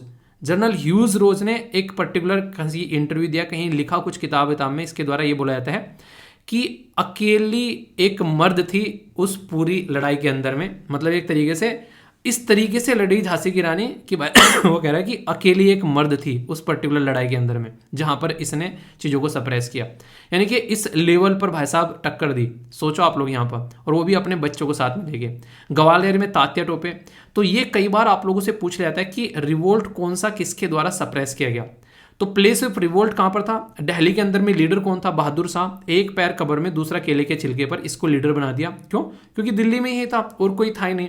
तो इसके पास में पहुंचे तो कह रहा कि तुम कह रहे हो तो यार बन जाता हूँ लीडर, वैसे आप लोगों को लगता है कि मुझे लीडर बनाना चाहिए तुमको। तो इन्हें बोला चाचा जो भी है अभी बन जाओ, बाकी बाद में देखेंगे। तो इनको जो है जोन्स निकोलस सन ने यहाँ पर साइड में किया। लखनऊ के अंदर में बेगम हजरत महल ये यहाँ पर थी, इनको हेनरी लॉरेंस ने साइड में किया। कानपुर के अंदर में नाना साहब थे, ठीक है। सर कॉलन कैम्बेल यहाँ पर जो थे, इन्होंने इनका रिवोल्ट जो है वो सप्रेस किया। बरेली के अंदर में खान बहादुर खान आप लोगों को देखने को मिलते थे। सर कॉलन कैम्बेल जो ये दोनों के लिए यहाँ पर ये है, कंफ्यूज मत हो जाना, ठीक है। इसी के साथ में यहाँ पर अगर बात करें इलाहाबाद और बनारस के अंदर में, आप लोग यहाँ पर देखेंगे कि मैक्सिमम सारे एरिया जो हैं आप लोगों को उत्तर प्रदेश के आप लोगों को मैक्सिमम देखने को मिलेंगे, बिहार के, या फिर कुछ एरिया थोड़ा बहुत आप लोगों को मध्य प्रदेश, ठीक है। तो इस तरीके से समझ सकते हैं। यहाँ पर मौलवी लियाकत अली साहब थे यहाँ पर, तो कर्नल जो ओनसेल के द्वारा यहाँ पर इसको सप्रेस किया गया। बिहार के अंदर में कुंवर सिंह थे यहाँ पर, तो यहाँ पर इनको विलियम जो टेलर है उनके द्वारा सप्रेस किया गया। ये कई बार आप लोगों से डायरेक्ट क्वेश्चन पूछा गया मैच करने के लिए, तो इसको आप लोग कंफ्यूज मत होना।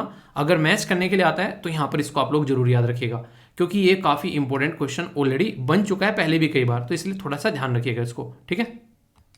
इस रिवोल्ट के बारे में कुछ बातें जैसे मैं आप लोगों को बताऊं, एक बात आप लोग याद रखिएगा, इस रिवोल्ट को फर्स्ट वॉर ऑफ इंडिपेंडेंस बोला गया वीडी सावरकर साहब के द्वारा। ये कई बार क्वेश्चन पूछा गया है, तो वीडी सावरकर साहब के द्वारा फर्स्ट वॉर ऑफ इंडिपेंडेंस इसको बोला गया। इन नेशनल रिवोल्ट बोला गया डिजरेली के द्वारा, ये भी एक काफ़ी इंपॉर्टेंट पर्सनैलिटी थे। आरसी मजुमदार के द्वारा बोला गया नाइदर फर्स्ट नोर जो वॉर ऑफ इंडिपेंडेंस, उन्होंने बोला कुछ नहीं है, तो ये अंग्रेजों के चापलूसकार थे, चाटुकार नहीं बोलते। अब्दुल कलाम जो अबुल कलाम आज़ाद हैं, उनके द्वारा बोला गया कि Indian national character had sank very low, तो उनके द्वारा ये शब्द इस पर्टिकुलर रिवोल्ट के लिए यहाँ पर बोला गया। तो ये जो रिवोल्ट है इसके जो लीडर हैं उनके बारे में क्या क्या रीजन रहा, कहाँ कहाँ पर हुआ, ये कुछ बातें आप लोग यहाँ पर याद रखिएगा। एक छोटी सी एक और इंपॉर्टेंट इन्फॉर्मेशन याद रखिएगा, जो बैरकपुर में जो म्यूटिनी हुई थी वो हुई थी 1824 में। ठीक है, याद रखना बैरकपुर में जो म्यूटिनी हुई थी वो 1824 में हुई थी, और वहां पर बेसिकली जो म्यूटिनी के अंदर में आप लोग याद रखिएगा बैरकपुर के अंदर में ये 47th रेजिमेंट थी जिसके द्वारा यहाँ पर ये हथियार उठाए गए। ठीक है, तो ये काफी इंपॉर्टेंट है जिससे पूछा जा सकता है। छोटी छोटी पहले भी हो चुकी थी, पहले बंगाल के अंदर में 1764 में हुई थी, उससे पहले वेल्यूर में हुई थी 1806 के अंदर में। ठीक है, फिर यहाँ पर बैरकपुर में हुई 1824 में। यहाँ से कहानी खराब होनी स्टार्ट हो गई। ठीक है, यहाँ से लोगों को लगने लगा भाई साहब अब इनको सुधारना पड़ेगा, क्योंकि अबोलिशन ऑफ सती की वजह से लोग परेशान थे काफी ज्यादा, वो उसको काफी अच्छे से कनेक्ट कर पाते थे। वीडो मैरिज को लीगलाइज कर दिया इनके द्वारा, उसकी वजह से लोग फ्रस्ट्रेट थे। हालांकि वो आज के डेट के देखो तो सही काम किया था उन्होंने, पर लेकिन उस टाइम पर लोगों की कनेक्टिविटी थी उसके साथ में इमोशनली और रिलीजियस के पॉइंट ऑफ व्यू से। ठीक है, कई सारी चीजें आप लोगों को देखने को मिलेगी जो इनके द्वारा चेंज की गई वेस्टर्न एजुकेशन को स्प्रेड करने के चक्कर में। तो इसकी वजह से यहाँ पर लोग जो हैं काफी फ्रस्ट्रेट थे, लोकल इंडस्ट्री को बर्बाद कर दिया।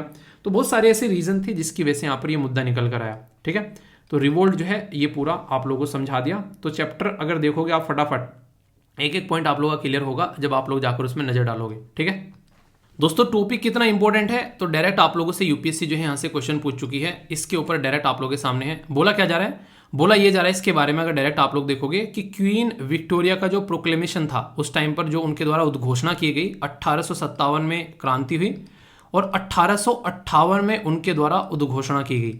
तो जो उद्घोषणा की गई उसी उद्घोषणा के बारे में यहाँ पर मैं आप लोगों से बातें कर रहा हूँ। ठीक है, तो क्या बोला गया है, बोला गया कि जो यहाँ पर जो एक तरीके से इनके द्वारा भारत के राज्य को अपने कंट्रोल में लेने की जो विचारधारा थी उसका परित्याग कर दिया। ठीक है, दूसरी स्टेटमेंट में बोला गया कि हमारे देश के अंदर में जो ब्रिटिश क्राउन था, ठीक है, यानी कि एक तरीके से जो अंग्रेजों का जो शासन था, ठीक है, तो उसके तहत यहाँ पर चीजें आ गई कंपनी से हटकर। ठीक है, Indian administration under the British control आ गया। तीसरा बोला गया ईस्ट इंडिया कंपनी का जो ट्रेड और जो इंडिया के साथ में था उसको रेगुलेट किया गया। कौन सी स्टेटमेंट करेक्ट है, 1 और 2, 2 ओनली, 1 और 3, 1 3 ओनली। सही आंसर क्या है, कौन कौन बताएगा, देखता हूं, आंसर दीजिए, अभी आप लोगों को बताता हूं। नेक्स्ट क्वेश्चन देखते हैं तब तक। एक और हिस्ट्री का क्वेश्चन है, यहाँ पर बात की जा रही है किसके बारे में, ये बात की जा रही है उल गुलान के बारे में, और इसको द ग्रेट टुलमिट्स का भी नाम यहाँ पर दिया गया है। तो बोला गया किससे रिलेटेड है यहाँ पर, ये 1857 की क्रांति से रिलेटेड है यहाँ पर। ये मोपला रिवोल्ट से है जो कि 1921 में था। इंडियन रिवोल्ट जो कि यहाँ पर 1859 का था उससे है, या फिर बिरसा मुंडा रिवोल्ट 1899 का था उससे है। यूपीएससी के द्वारा डायरेक्ट क्वेश्चन पूछा गया, तो सही आंसर बताइए। पहले का आंसर पहले देख लेते हैं। ऐसा कुछ नहीं किया कि ब्रिटिश का जो ट्रेड है उसको रेगुलेट किया गया, उसके लिए तो अलग से प्रोविजन यहाँ पर आए, पर हाँ ये फर्स्ट और सेकंड बिल्कुल करेक्ट है जो कि यहाँ पर जो काम किया गया, तो ये आप लोग याद रखिएगा। ये जो पर्टिकुलर सिस्टम है इसके बारे में अगर मैं आप लोगों से बात करूं तो आप लोग इसके बारे में याद रख सकते हैं। इसमें बोला क्या गया है कि यहाँ पर इनके द्वारा, यहाँ पर अगर आप लोग इसको देखोगे तो ये पूरा का पूरा जो एरिया है इसके बारे में आप लोग याद रखिएगा। ये बिरसा मुंडा का जो रिवोल्ट था उससे रिलेटेड आप लोगों को यहाँ पर देखने को मिलेगा।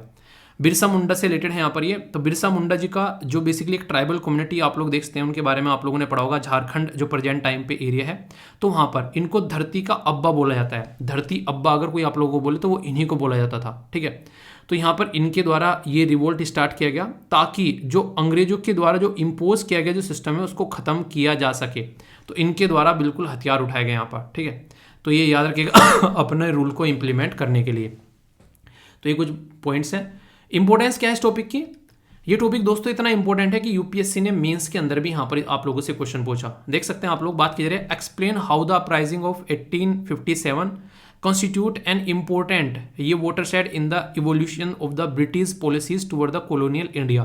यानी कि ये बोल सकते हैं कि जो एक तरीके से ब्रिटिश कॉलोनी चली हुई आ रही थी, उनको लग रहा था कि एक छत्रसाल वो अपना साम्राज्य फैलाने वाले हैं, उस पर एक क्वेश्चन मार्क लगा दिया था 1857 की क्रांति ने कि भाई साहब तुमको भी यहाँ पर एक तरीके से साइड में किया जा सकता है, ऐसी चीजें नहीं कि तुम्हारी दादागिरी चलती रहेगी।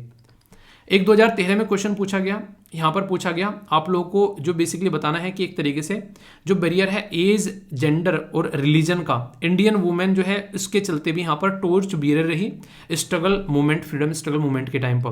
यानी कि जो सारी चीज़ें चल रही थी उस टाइम पर, बहुत सारी इशू आप लोगों को देखने को मिल रहे थे। कोई उम्र के बारे में बात कर रहा था, कोई लिंग यानी कि जेंडर के बारे में, कोई रिलीजन यानी कि धर्म के बारे में, पर फिर भी इंडियन वुमेन जो है वो यहाँ पर कंधे से कंधा मिलाकर चलती रही, टॉर्च बियरर बनी स्ट्रगल मूवमेंट के टाइम पर। जैसा मैंने बताया क्विट इंडिया मूवमेंट के टाइम पर सारे लीडर बेसिकली पकड़ लिए गए थे। उसके टाइम पर भी जो रेडियो चलाने वाली थी, नाम है याद, बताइए, अभी मैंने डिस्कस भी आप लोगों से किया था, उनका नाम बताइए। तो यहाँ पर बहुत सारी ऐसी महिलाएं थी। सरोजिनी नायडू जी के बारे में मैंने आप लोगों से एक बार डिस्कस किया था। बहुत इंपॉर्टेंट पर्सनैलिटी हैं जिनके बारे में आप लोग ये बातें याद रखिएगा, ठीक है। कोई भी कंफ्यूजन नहीं होना चाहिए, ओके। तो कोई कंफ्यूजन नहीं होना चाहिए। बाकी कैसा लगा टॉपिक, कोई डाउट है तो बताना, उसको दूर किया जाएगा। एक एक पॉइंट जो है माइंड में क्रिस्टल क्लियर रखिएगा। और ये कोई भी हिस्ट्री का पोर्शन कम से कम पढ़ो तो दिल लगा के पढ़ा करो यार, ठीक है। फीडबैक जरूर देना, कोई डाउट हो तो फिर उसको दूर करेंगे, ओके। दोस्तों ये काफ़ी इंटरेस्टिंग आर्टिकल है। वैसे इसके बारे में मैंने आप लोगों से थोड़ा सा डिस्कशन पहले भी किया था, पर लेकिन अब जो है थोड़ा सा आप लोगों का रिवीजन भी होगा और कुछ मैं आप लोगों से क्वेश्चन भी पूछूंगा यहाँ पर। इससे ये पता चलेगा कि क्या आप लोग के याद है यहाँ पर। ये आप लोग को याद होगा डिप्टी स्पीकर के बारे में मैंने आप लोगों से एक टॉपिक डिस्कस किया था बड़े ही डिटेल में। किस किस को याद है, कौन कौन भूल गया और ये बताओ पहले, ठीक है, क्योंकि भूलना मना है।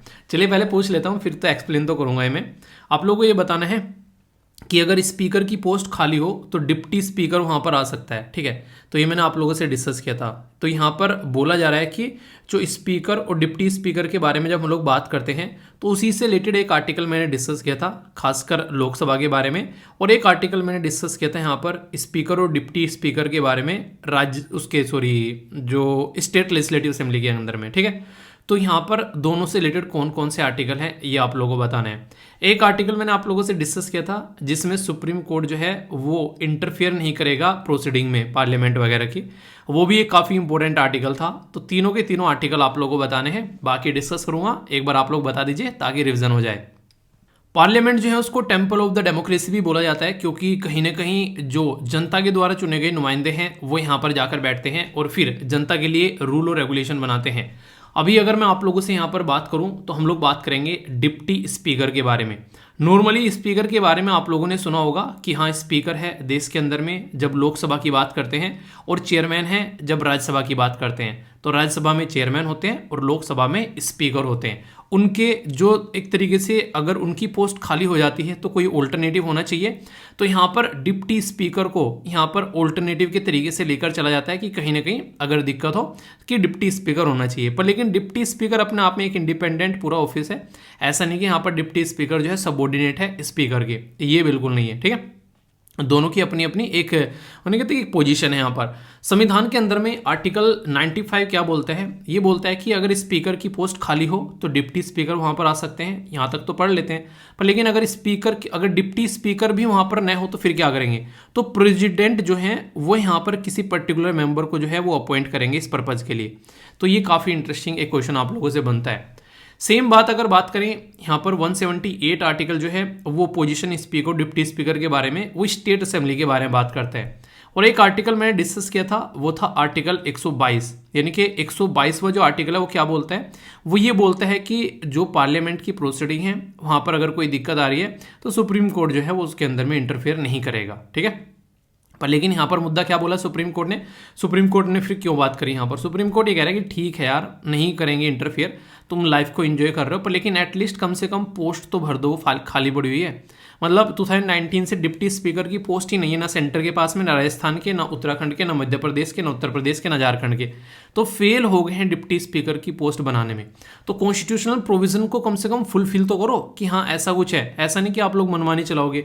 तो कॉन्स्टिट्यूशनल प्रोविजन है डिप्टी स्पीकर के लिए आर्टिकल 93 में, आप लोग उसको लेके ही नहीं आ रहे हो कि दोनों हाउस जो है वहाँ पर अगर बात करें तो आप लोग देखते हैं जैसे कि वहाँ पर चेयरमैन हो गए, यहाँ पर स्पीकर हो गए। तो यहाँ पर Lok Sabha shall choose 2 member of the house to be respectively, यहाँ पर स्पीकर और डिप्टी स्पीकर। पर चूज क्यों नहीं कर रहे हैं, जैसा मैंने बताया था क्योंकि अपोजिशन को जाती है डिप्टी स्पीकर की पोस्ट, और ये संविधान में नहीं लिखा हुआ है। ये एक कन्वेंशन है एक तरीके से कि हम मान लेते हैं लंबे समय से चीज़ें चली हुई आ रही है, 5 साल के लिए टर्म होती है यहाँ पर। तो बड़ा ही बेसिक सा ये एक ऐसा क्वेश्चन है जिससे ऑलरेडी यूपीएससी 2-3 क्वेश्चन ही पूछ चुके हैं जो मैंने आप लोगों से अटेम्प्ट भी कराए थे, ठीक है। तो कन्फ्यूजन नहीं होना चाहिए। एक आर्टिकल यहाँ पर बात कर रहे हैं, आप लोगों ने अक्सर सुना होगा कई सारी बड़ी बड़ी एमएनसी होती हैं जिनको मल्टीनेशनल कंपनी बोलते हैं। वो बोलते हैं कि कम से कम 5 दिन जो है वो हफ्ते में काम के होने चाहिए और 2 दिन ऑफ होना चाहिए, और उस 2 दिन में संडे और सैटरडे आप लोगों का देखने को मिलता है। इसमें आप लोगों की क्या राय है, अगर आप लोगों को बोले 7 दिन काम करना है तो 7 दिन में से आप लोग कितने दिन काम करना पसंद करेंगे। तो यहाँ पर बोला जा रहा है कि 4 डे भी ज़्यादा है यहाँ पर, वो 5 दिन भी ज़्यादा है, तो 4 दिन जो है वो सही रहेगा। एक तरीके से यहाँ पर आने वाले टाइम में ऐसा देखने को मिल सकता है, क्योंकि आज की डेट में बहुत सारे लोग जो हैं वो डिप्रेशन का शिकार रहते हैं, अपने आप को इतना बिजी रख लेते हैं कि एक तरीके से अपनी फैमिली के लिए भी यहाँ पर टाइम नहीं मिल पाता है। और इसी के साथ में जो यहाँ पर ऐसी ऐसी चीज़ें बढ़ती हैं जिसकी वजह से बॉडी जो है उसमें दिक्कतें आने लगती हैं।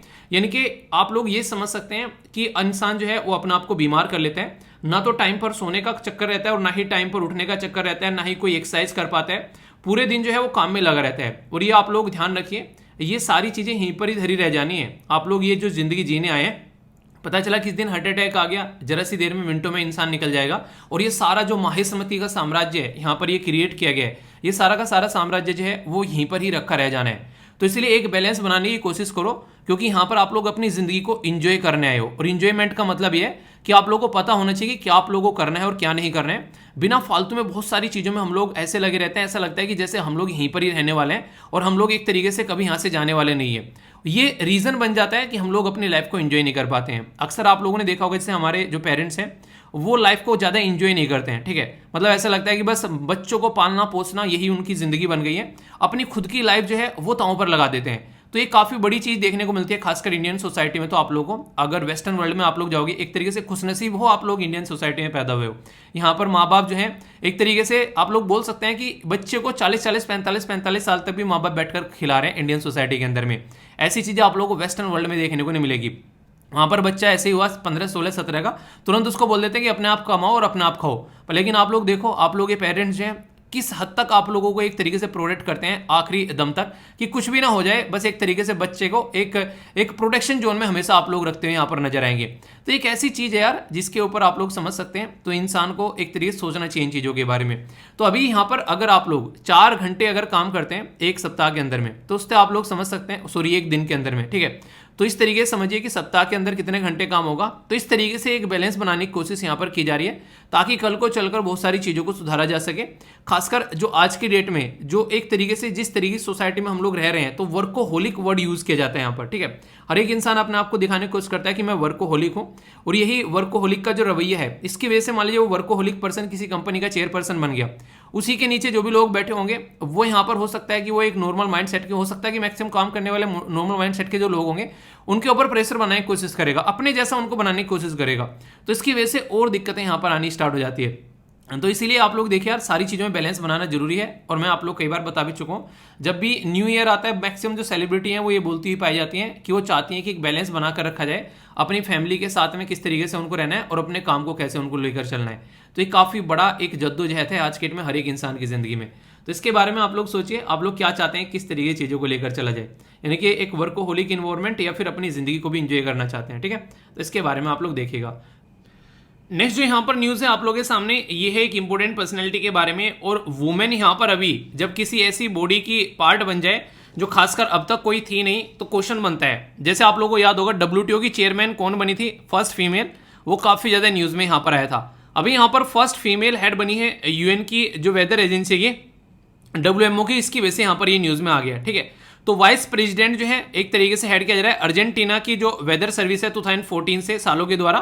तो अभी यहाँ पर प्रेसिडेंट बने, तो फिर आप लोग समझ सकते हैं कि इसकी वजह से ये न्यूज़ में यहाँ पर आ गई है, ठीक है। तो ये है पर्सनैलिटी जिनका नाम आप लोगों को याद रखना है, अर्जेंटीना की है, इनका नाम है सेलेस्ते सालो, ठीक है। तो फर्स्ट वुमेन लीडर जो कि वर्ल्ड मीटरोलॉजिकल ऑर्गेनाइजेशन को हेड कर रही हैं वो ये हैं। ये मैंने बताया 2014 से यहाँ पर वाइस प्रेसिडेंट थी, अब ये हेड बन गई हैं, जो यहाँ पर अभी आने वाले टाइम में आप लोगों को देखने को मिलेगा। कहीं ना कहीं जो वुमेन अगर किसी ऐसी पोजीशन पर बैठती है, तो इसका अच्छा बात ये निकल कर आती है कि कहीं ना कहीं एक अच्छा रिजल्ट आप लोगों को देखने को मिलेगा, ज़्यादा डिसिप्लिन वे में या फिर मैनेजमेंट के वे में। ये भी कई बार यहाँ पर चीज़ें देखने को मिलती हैं, क्योंकि वुमेन जो है वो चीज़ों को ज़्यादा बेटर तरीके से मैनेज करती हैं, ऐसा बोला जाता है। बाकी इसमें आप लोगों की क्या राय है आप लोग बताइएगा। वर्ल्ड मीटरोलॉजिकल डिपार्टमेंट यानी कि WMO एक ऐसी एजेंसी है दुनिया में जो मौसम की जानकारी देती है, या फिर बोल सकते हो कि भविष्यवाणी करती है कि इतना टेम्परेचर रहने वाला है, ये दिक्कत होने वाली है, ऐसे होने वाला है, वो सब बातें, ठीक है। हेडक्वार्टर जेनेवा स्विट्जरलैंड में देखने को मिलेगा। फिलहाल जो इसके प्रेसिडेंट हैं ये है यहाँ पर गेरहर्ड अर्डन, और यहाँ पर 1950 में इसको बनाया गया था, और इसके पापा कौन है, वो है यूनाइटेड नेशन। तो दुनिया में मौसम की जानकारी देने वाली ये ऑर्गेनाइजेशन देखने को मिलेगी, ठीक है। नेक्स्ट जो न्यूज़ आप लोगों को देखने को मिलेगी ये है PIB से। तो प्रेस इंफॉर्मेशन ब्यूरो के बारे में बात करें यहाँ पर, तो हमारे जो देश के ministry of health and family welfare minister हैं मनसुख मांडविया। तो मनसुख यानी कि मन से जब सुख रहेंगे, खुश रहेंगे, तभी हमारी हेल्थ ठीक रहेगी, ठीक है। इनके द्वारा यहाँ पर national training centre for food safety and standard authority, ये गाजियाबाद में स्टार्ट किया गया उत्तर प्रदेश के अंदर में, जिसकी वजह से यहाँ पर ये न्यूज में था। तो अगर कोई आप लोगों से पूछे कि national training centre for food safety and standard authority कहां पर स्टैब्लिश है, तो ये गाजियाबाद के अंदर में है। और इसी के साथ में एक ई लर्निंग ऐप भी फूड सेफ्टी एंड सर्टिफिकेट जो है यहाँ पर उसको भी लॉन्च किया गया, ताकि खाने पर एक ध्यान रखा जा सके और अच्छे से अच्छा खाना जो है वो लोगों तक पहुंचाया जा सके, क्योंकि जब तक हम लोग हेल्दी नहीं रहेंगे तब तक ये चीजें ढंग से आगे नहीं बढ़ेगी। तो food safety and standard authority of India एक स्टैट्यूटरी बॉडी है। स्टैट्यूटरी बॉडी वो बॉडी होती है जो कानून पास कर पार्लियामेंट में बनाई जाती है। तो यहां पर ये स्टैट्यूटरी बॉडी है, ministry of health and family welfare के अंडर आप लोगों को देखने को मिलेगी। ठीक है, आइए आप लोगों को लेकर चलता हूं कंबोडिया। कंबोडिया एक ऐसा देश है जो कि यहां पर आप लोगों को देखने को मिलेगा। ठीक है, कंबोडिया एक लैंडलॉक कंट्री नहीं है, ये याद रखिएगा। और यूपीएससी ऑलरेडी यहां पर क्वेश्चन पूछ चुकी है, वियतनाम, कंबोडिया और 2-3 कंट्री, लाओस का भी नाम था यहाँ पर, कौन सी कंट्री जो है वो लैंडलॉक कंट्री है। ठीक है, तो इसलिए मैप बेस्ड क्वेश्चन बन जाता है। आखिर मैं क्यों यहां पर इसके बारे में बात कर रहा हूं, अब वो सुन लेते हैं। कंबोडिया के जो किंग है वो अपनी फर्स्ट, मैडम होता है फर्स्ट, यानी कि पहली विजिट पर इंडिया के अंदर में एंट्री कर रहे हैं। ठीक है, तो विजिट कर रहे हैं यहाँ पर, एक तरीके से सेलिब्रेशन कर रहे हैं कि 70th एनिवर्सरी जो डिप्लोमेटिक रिलेशन इंडिया और कंबोडिया के बीच में जो 1952 में स्टार्ट हुई थी उसको सेलिब्रेट किया जा रहा है। यानी कि 70वीं सालगिरह हम लोग कंबोडिया के साथ में अपने रिलेशन की सेलिब्रेट कर रहे हैं, ऐसा आप लोग बोल सकते हैं। तो ये है अपनी प्यारी कंट्री। यहां से आप लोग आओगे तो ये आप लोग कंबोडिया देखने को मिलेगा। फिनोम फे इसकी कैपिटल है। कंबोडिया की करेंसी कंबोडियन रियल आप लोगों को यहां पर देखने को मिलेगी।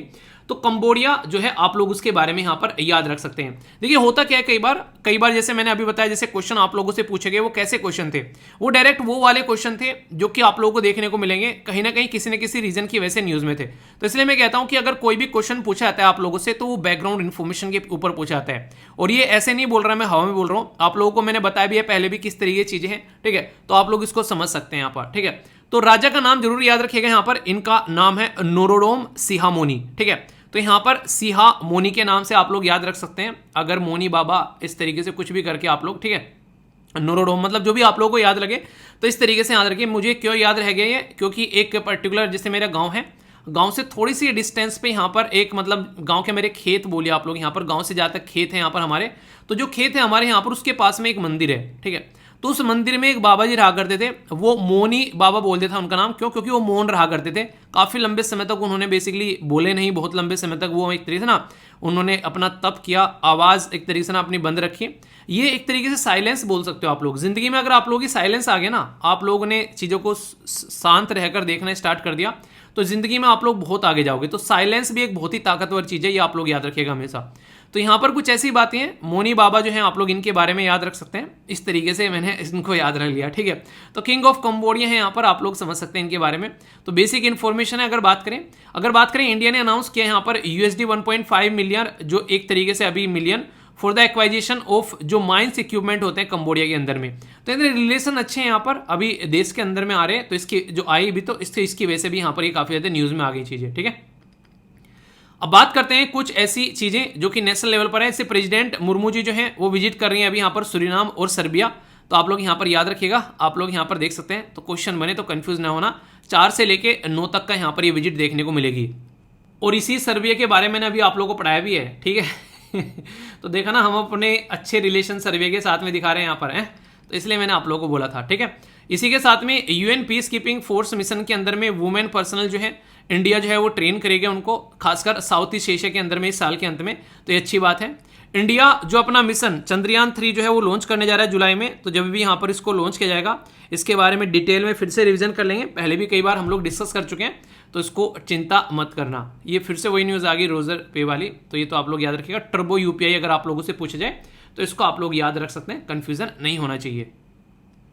नेक्स्ट यहाँ पर इकोनॉमी के बारे में अगर हम लोग बात करते हैं तो रिजर्व बैंक ऑफ इंडिया के द्वारा अनाउंस किया गया पेनल्टी लगाने के लिए 84.50 lakh central bank of India के ऊपर में, क्योंकि वो जो प्रोविजन होते हैं पर्टिकुलर सिस्टमेटिक वे में फॉलो करने होते हैं वो फॉलो नहीं कर रहा है। यानी कि पापा ने बच्चे को सुधार दिया है कि तुम बदतमीजी कर रहे हो, ऐसा बोल सकते हो। यहाँ पर बात की जा रही है इक्विटास स्मॉल फाइनेंस बैंक के बारे में। ये पार्टनरशिप कर रहा है IBM के साथ में। IBM के साथ में यहाँ पर डिजिटल बैंकिंग प्लेटफॉर्म को सिस्टमेटिक वे में आगे लेकर चला जाएगा, ताकि जो डिजिटल प्रोडक्ट हैं उनकी सर्विस को सही से लोगों तक पहुंचाया जा सके। ठीक है, अर्बन एम्प्लॉयमेंट जो है वो कम होता जा रहा है, यानी कि अनएम्प्लॉयमेंट जो है वो बढ़ता जा रहा है। ये यहाँ पर अभी डेटा सामने निकल कर आया है, यानी कि बेरोजगारी शहरों में जो है आप लोगों को बढ़ती हुई नजर आएगी देश के अंदर में। तो ये सोचने वाला मुद्दा है। सरकार फिर से यहाँ पर चीज़ों को जो है डिसइन्वेस्टमेंट करने के मोड में आ गई है, यानी कि बेचने के मोड में आ गई है। 3% कोल इंडिया की बेसिकली यहाँ पर बात की जा रही है, उसको अनाउंस किया जा रहा है, मतलब इंटेंशन दिखा रही है कि 3% इसका सेल किया जाए। तो देखते हैं कैसे चीज़ें बढ़ेगी आगे। वैसे मैंने अभी रिसेंटली आप लोगों को टॉपिक पढ़ाया था डिसइन्वेस्टमेंट एंड प्राइवेटाइजेशन में क्या डिफरेंस है, किस किस को वो समझ में आया और किस किस को नहीं आया, ये आप लोग बताइएगा जरूर। बहुत तसल्ली में हम लोगों ने डिस्कस किया था, है कि नहीं, किसको याद है बताना जरूर। नेक्स्ट एक इंपॉर्टेंट पर्सनैलिटी है जिनका नाम है दामोदर मौजो। तो यहाँ पर इनको रिसेंटली अभी अपनी जो खासकर शॉर्ट स्टोरी नोवेल राइटिंग के इनके लिए इनको 57th ज्ञानपीठ अवार्ड से नवाजा गया है। ठीक है, तो ये काफ़ी इंपॉर्टेंट है, जो कि आप लोगों से क्वेश्चन पूछा जा सकता है डायरेक्ट, पर्सनैलिटी का नाम और अवार्ड से रिलेटेड। GC मुर्मू जी, जिनका नाम है गिरीश चंद्र मुर्मू, उनको control and auditor general of India है, उनको रीइलेक्ट कर लिया गया है यहाँ पर एक्सटर्नल ऑडिटर के तौर पर वर्ल्ड हेल्थ ऑर्गेनाइजेशन के अंदर में। ठीक है, री इलेक्ट किया गया है। ठीक है, इसके साथ में अजय यादव जो है वो एज्यूम अपना चार्ज ले रहे हैं, basically managing director of solar energy corporation of India. तो पर्सन इन न्यूज में आप लोगों से कई बार क्वेश्चन पूछ लिए जाते हैं। ठीक है, आइए अब आगे बढ़ते हैं। कौन बनेगा छोटू करोड़पति है आप लोगों के सामने क्वेश्चन है, एक एक कर कर यहाँ पर देखते हैं। बात की जा रही है कि कौन सा स्टेट या फिर यूनियन टेरिटरी के द्वारा यहाँ पर बात की जगनकू चिंबुदम कार्यक्रम, ये बेसिकली प्रोग्राम किसके द्वारा स्टार्ट किया गया है? ये छत्तीसगढ़, तेलंगाना, कर्नाटका या फिर आंध्र प्रदेश। सही आंसर क्या है ये आप लोगों को बताना है। बात की जा रही है प्रोजेक्ट स्मार्ट के बारे में, तो अभी न्यूज में था, कौन सी यूनियन मिनिस्ट्री के द्वारा लॉन्च किया गया? Rural development ministry, ministry of rural development, ministry of rural development tourism. ये क्या हो गया, कौन सी मिनिस्ट्री आ गई ये खत्म करना है यहाँ से। मिनिस्ट्री ऑफ टूरिज्म है। ठीक है, मिनिस्ट्री ऑफ अर्बन अफेयर और मिनिस्ट्री ऑफ टूरिज्म, सारे ऑप्शन इधर उधर हो गए इसका आंसर क्या है मैं बता देता हूँ, मिनिस्ट्री ऑफ अर्बन अफेयर है। ठीक है, तो इसको आप लोग याद रखिएगा यहाँ पर।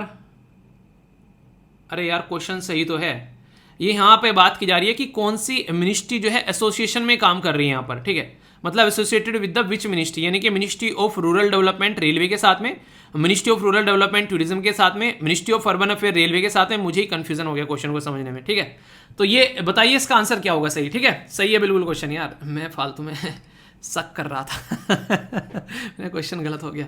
साइबर सुरक्षित भारत के बारे में बात करें तो इनिशिएटिव के बारे में बात की जा रही है, सही आंसर क्या है ये आप लोगों को बताना है। तो ministry of science and technology है, ministry of electronics and information technology, ministry of home affair और न्यू रिन्यूएबल एनर्जी। सही आंसर क्या है ये आप लोगों को बताना है। नेक्स्ट क्वेश्चन है, इंडिया के द्वारा असाइन किया गया मोबिलिटी पैक्ट किसके साथ में? लगभग 42,000 इंडियन जो है काम करने के लिए जाएंगे इजराइल, चाइना, यूएसए या फिर यूएई। सही आंसर क्या है? ए, बी, सी या फिर डी, ये आप लोगों को बताना है। देखता हूं कौन सही आंसर देता है। सी सेट का क्वेश्चन है, बेसिकली रीजनिंग का है क्वेश्चन, आप लोग इसको अटेम्प्ट करो, देखता हूं कौन सही आंसर देता है। हम लोग यहां पर बात करते हैं काजिरकुलम बर्ड सेंचुरी के बारे में। काजिरकुलम बर्ड सेंचुरी जो है वो तमिलनाडु के अंदर में आप लोगों को देखने को मिलेगी, जो कि यहां पर मुद्दुकलियारथुर रामनाथपुरम जो डिस्ट्रिक्ट के अंदर में आप लोगों को देखने को मिलेगा यहाँ पर। ठीक है, ये डिक्लेयर किया गया प्रोटेक्टेड एरिया 1989 में। इसी के साथ में यहाँ पर अगर बात करें तो यहाँ पर चित्रगुंडी जो बेसिकली बर्ड सेंचुरी है, ये इसके पास में आप लोगों को देखने को मिलेगा। सबसे इंपॉर्टेंट बात क्या है वो है, इसको बनाया गया डेजिग्नेटेड आप लोगों को देखने को मिलेगा रामसर साइट, कब? 2022 में। तो इसकी वजह से भी यहाँ पर ये न्यूज़ में आप लोगों को देखने को मिलता है। ठीक है, तो कई बार इस तरीके से आप लोग यहाँ पर याद रखते हैं। वैसे इंटरनेशनल लेवल पर अगर बात करें, इसका नाम है, ये है चित्रगुड़ी और कांजीरकुलम, ये बेसिकली बर्ड सेंचुरी। ठीक है, जो कि इंटरनेशनल लेवल पर देखोगे। बाकी कई सारी रामसर साइट है, जैसा मैं आप लोगों को हमेशा दिखाता हूं, ताकि आप लोग इनको याद रख सकें, तो इसके ऊपर नजर जरूर डालिएगा। ठीक है, क्वेश्चन के आंसर देख लेते हैं। कौन सी यहां पर सिटी या स्टेट यूनियन टेरिटरी के द्वारा? तो ये यूज किया गया है तेलंगाना के द्वारा। ठीक है, तो यहां पर जो बेसिकली इसके बारे में याद रखिएगा, ये क्या है, ये एक तरीके की स्कीम है जो कि वेलफेयर स्कीम आप लोग बोल सकते हैं।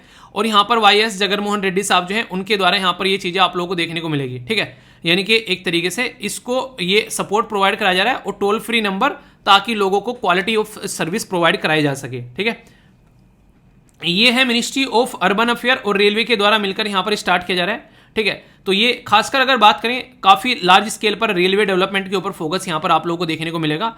तो Mumbai Ahmedabad high speed rail चलाई जा रही है, तो इसके तहत smart project station area development है। ठीक है, तो कंफ्यूज मत होना। साइबर सुरक्षित के बारे में बात करें तो यह है ministry of electronics and information technology. तो 36 यहाँ पर जो बेसिकली चीफ इंफॉर्मेशन सिक्योरिटी जो यहाँ पर इसके द्वारा ट्रेनिंग स्टार्ट की गई, तो इसके तहत यहाँ पर ये न्यूज़ में था। और मिनिस्ट्री ऑफ कौन सी है, ये इलेक्ट्रॉनिक्स एंड इंफॉर्मेशन टेक्नोलॉजी है। आप लोगों के सामने कंफ्यूजन नहीं होना चाहिए, ठीक है। इंडिया इजराइल के साथ में मिलकर काम करिए। इजराइल में यहाँ पर 42,000 इंडियन वर्कर जो हैं, खासकर नर्स और कंस्ट्रक्शन वर्कर यहाँ पर जाएंगे। तो काफ़ी फायदा होता है यार इससे, क्योंकि हमारे देश के अगर लोग बाहर जा रहे हैं तो इससे हमारे देश में रेमिटेंस आता है काफ़ी ज़्यादा। तो ये देश के लिए और उस देश के साथ में रिलेशन के लिए काफ़ी अच्छा है, ठीक है। सीसेट का क्वेश्चन है, इसका आंसर क्या होगा, आंसर बी होगा। इसको अटेम्प्ट करिएगा ताकि आप लोग आंसर भी यहाँ पर जान सको, ठीक है। आइए कुछ नए अंग्रेजी के शब्द सीखते हैं। आप लोगों को अंग्रेज बनाता हूं, कुछ नए शब्द सिखाता हूं, जिससे कि एनडीए, सीडीएस, एसएससी, बैंकिंग या फिर हर जगह जहां पे एंटोनिम्स सिनोनिम्स पूछे जाते हैं वहां पर खासकर अंग्रेजी जहां पर लिखने की बात आए, ये फायदा आप लोगों को पहुंचाएगा। पहले यहां पर नॉट, इसका मतलब होता है शून्य, नील, जीरो, ब्लैंक भी आप लोग बोल सकते हैं। तो ये शब्द यूज किया जाता है। कोजिटेट का मतलब क्या होता है, सोच विचार करना। किसी भी चीज का ऐसे नहीं कि बस अफरा तफरी में कर डालो, उसके पास सोचो समझो, उसके बाद में चीजों को आगे लेकर चलो, ठीक है।